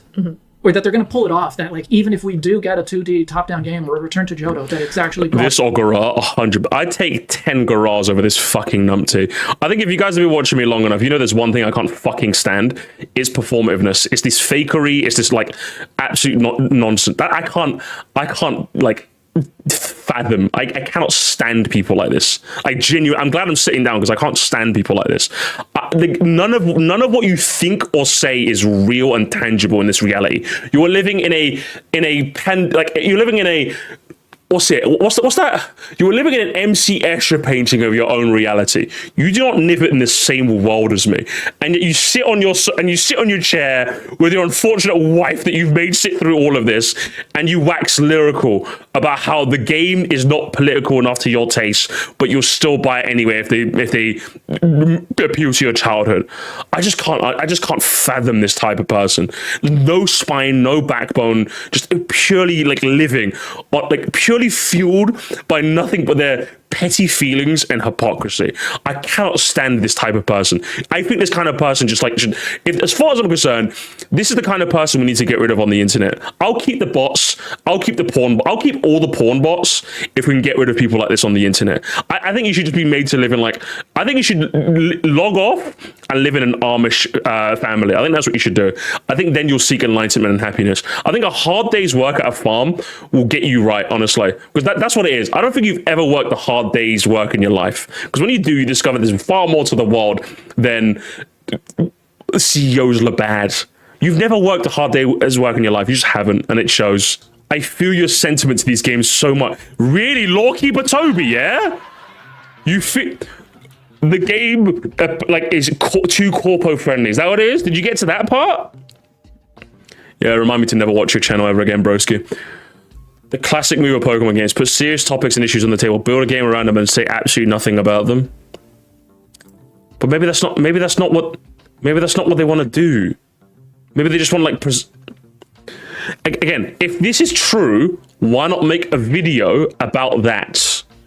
If this is instead of making this hour-long rambly fucking mess, how about you present to me how Pokemon will talk about real-world things but then not do anything with them? You tell me. Why don't you try and educate me? Because as far as I'm concerned, I don't see it. But maybe I might have missed something, but from what I understood playing the games, Quasarco developed Lumiose and their poor management. Plans to develop Lumiose and their poor management of the wild zones are somewhat separate issues. The reason they lied about the wild zones being part of the city, and in reality, their containments. Oh my god, I said the same thing. I said the same fucking thing. Seems to be because they didn't want to cause mass panic. It's the same reason they didn't reveal the true purpose of the ZA Royale to everyone.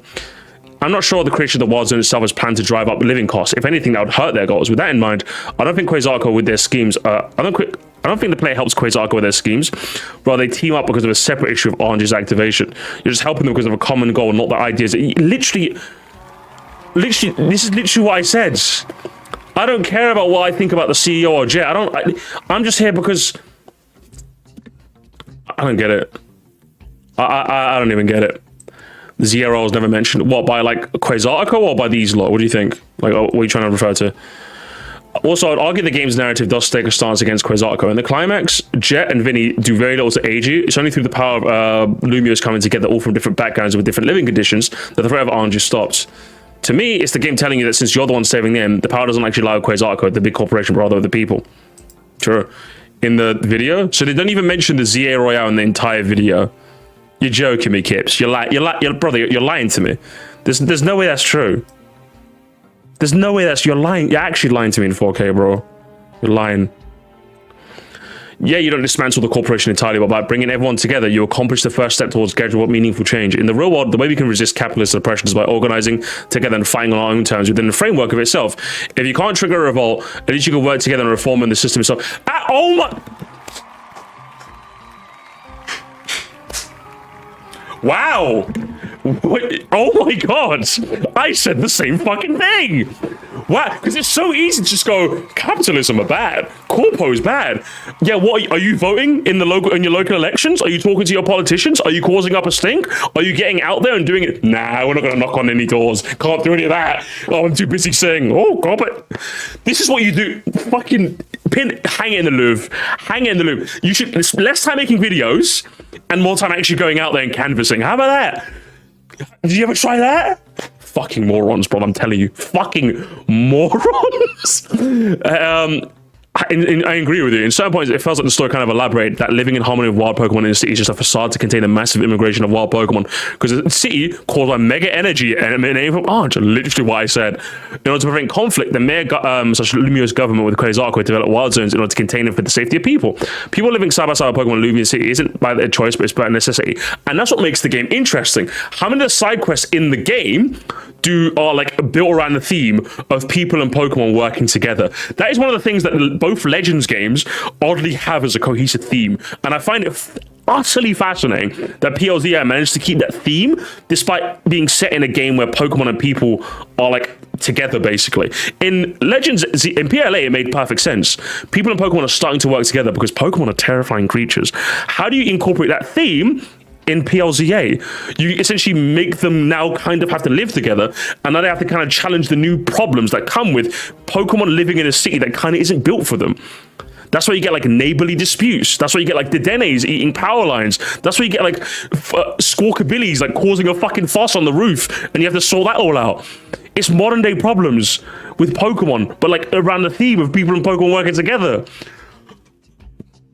It's almost like that's one of the things that makes the game so interesting. Because I played the actual fucking game. Oh my god, it's actually so unbelievable. It's so unbelievable. I can't believe it. Yeah, I'm assuming that's going to be a threat. Yes! And that's what makes the Legends game so interesting, is that this is the first time where Pokemon has actually tried to make the series more like its namesake. Because, like, what are you told at the beginning of every Pokemon game? People and Pokemon work together, sometimes as pets, and others do them for battle. I myself, I study them as a profession. You see the battling part, but you never see anything else. And that's what makes the Legends game so necessary.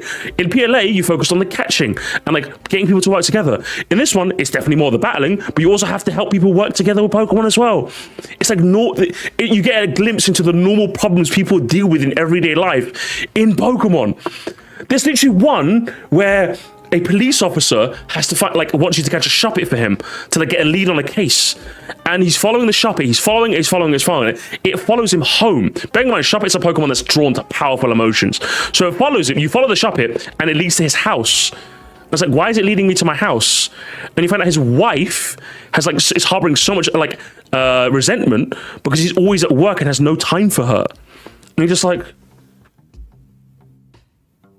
that's the shit that fascinates me. They used something that Shuppet is known for, which is attracted to powerful emotions. We've known that from the Dex entries, and they've somehow incorporated that into a modern day Lumios where people and Pokemon have to work together. It's shit like that I fucking love. That's what I love about PLZA. And yeah, instead of like talking something like that, this fucking moron, bro. This absolute fucking moron, honestly. Unbelievable. I don't know what to say, man. Not only are residents gated from their home, not only residents getting their homes gated off inside wild areas, but the people are also unlucky to get battle zoned. First, you have to make sure you're inside your home after dark, otherwise you get mobbed by trainers. Then all night they're firing energy blasts, roaring, shouting commands. Here you are inside and you just want to sleep. And no calling the police with a noise complaint because they likely won't come. And then come dawn, you're at your front yard and you survey claw marks on your walls and scorched bushes. And you, the player, given no choice. The redevelopment plan is great. Drawing up property value is great. The mega corporation you have to exist is totally not nefarious. Jesus fucking Christ, broski. Like, is it strange that like they don't talk about that in the games at all? Sure, but like, why do you have to make it sound so performative? Yeah, get out of here, man. It says a lot about the society, doesn't it? Nice shirt and a great video as always. I did enjoy Let's Go as well, but I really think they missed out on doing mini games. Maybe as an homage to Stadium, by using the Joy-Cons Pokemon to expand the gameplay. Sun and Moon was the last game I engaged in. I felt compelled to play to the end. I didn't end up playing Oras, but I did play the originals. You said nothing about the video. You just talked about your feelings of Pokemon. And yet the video was good. Sure, okay. The freaking wild areas are terrible because they freaking delete people who say important things. Like if you use a glitch in the go-to place in the beginning of the game, which become wild areas immediately, there's people you get there that you never get to see their comments, some of which say things like pretty interesting. I do think that sucks.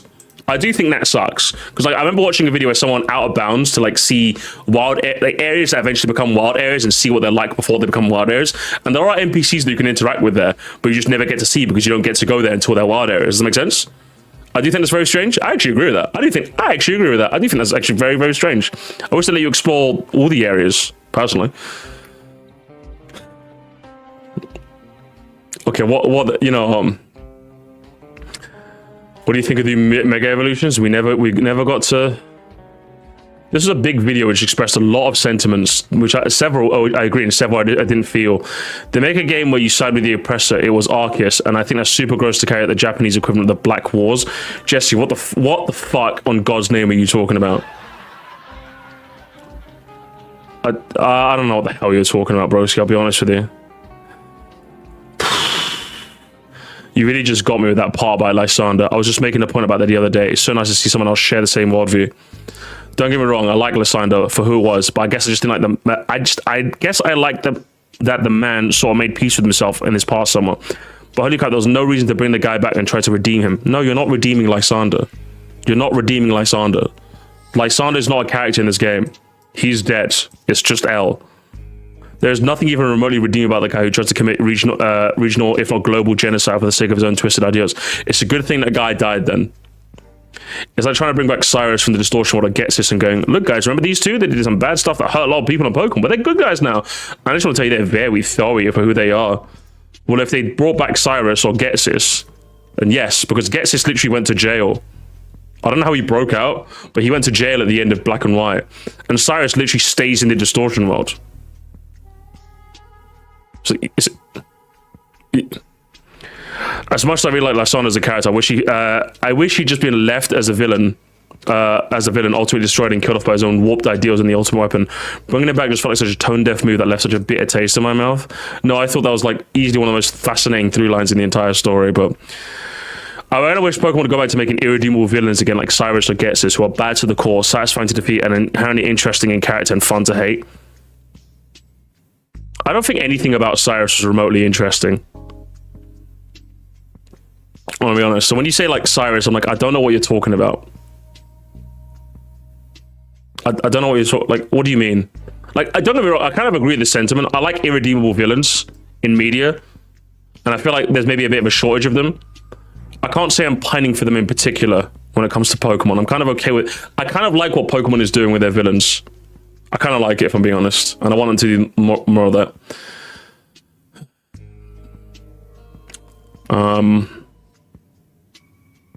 Kind of gonna. Yeah. Final thoughts. Quit. There's your log games. Just quit and go away. I don't want to see you again. We'll leave it there. Utterly baffling gamers. I didn't even think it'd be that bad. Address the elephant in the room. What else have we got here? That's the definition of you're bad. Bad people are bad. Just please shut the hell up. Yeah.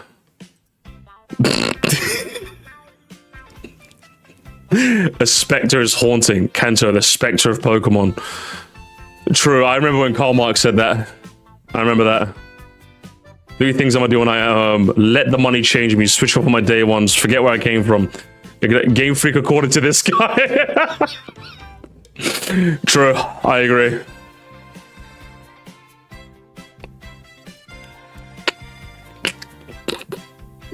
You guys are too quick with this shit. You guys gotta stop. That's true. Peach does own her own private. You guys are too quick with this. You guys gotta stop. Operation Paperclip, secret program of the US to bring collusion scientists back, including the former Flair, and bring them into the US and you work for the US government. Operation Paperclip was a secret Unovan States intelligence program in which the 1,600 Colossian scientists, engineers, and technicians were taken from former J6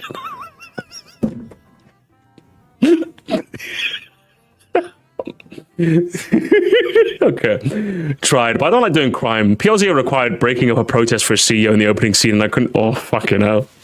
That Elon Musk tweet. If you know, you know. If you know, you know. Libris, when he finds out about Legends, it's problematic media. Can you believe that? Playing Pokemon ZA and shaking my head the whole time, so people at the NOS know what to say. Do you think that's what he does? Do you think that's what he'll do if Johto gets a remake, chat? Do you think he'll be like, yeah, I don't like game. I still don't like what they did with ZA. Oh, let me water the tree to get it through the water. Oh, but I still don't like what they. Why did they bring back L? That's what he's doing the whole time. When you get to a little place called Nantucket Island, I imagine you're going to take off that handsome-looking SS uniform. Yes, Mabel. Mabel, we all know Mabel, right? We know what she did. But this is Japan. Every country in the world belongs to America. Unironically, that whole fucking country. Everywhere I go, I see. Remember, guys, Orange Man, Labatt. That one friend that's too literally. What was it? Because Zone 17 killed my grandma. See, the worst part, if it was Zone 17, this would be fine. He didn't even get to Zone 17. He quit. He quit before he could get to Zone 17. Yeah, good memes, guys. Good memes. Good memes. Good memes, alright. Okay, this is like from Super Mario Land 2. Super Mario Land 2. Is it like file select, I think? I think it's like file select, I think, if I'm not mistaken. Yeah, file select, here it is. You rescued Daisy, but I'm sorry, bro. Yeah, because it's higher pitch, that's why. So I know the file.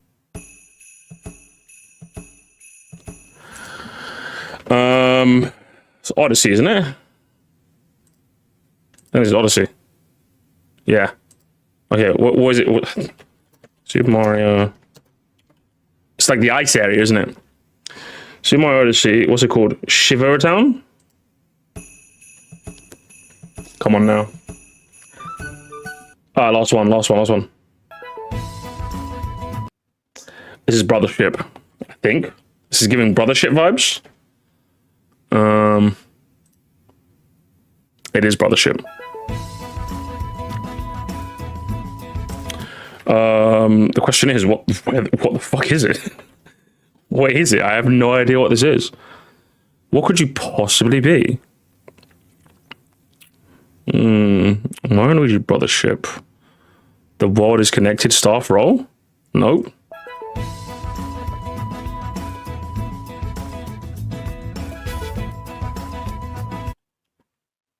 What could it possibly be?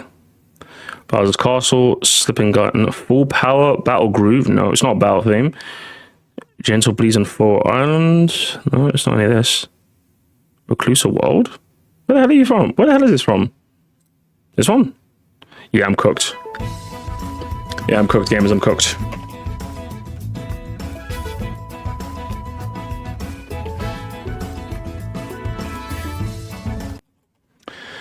What are you? What are you? I know what you are. I know what you are. And you know what you are? You are not the world is connected, not a gentle breeze. A battle of, it's not the mid-boss thing. Connie and Ship-Shape Islands. Oh, hang on, title screen? It's not, okay, it's not that, it's not that, it's not that, it's not. It's either Connie and Ship-Shape Island or title screen, I'm thinking? Yeah, it's gotta be one of those. Okay, it's not that. Surely it's the title screen then, right?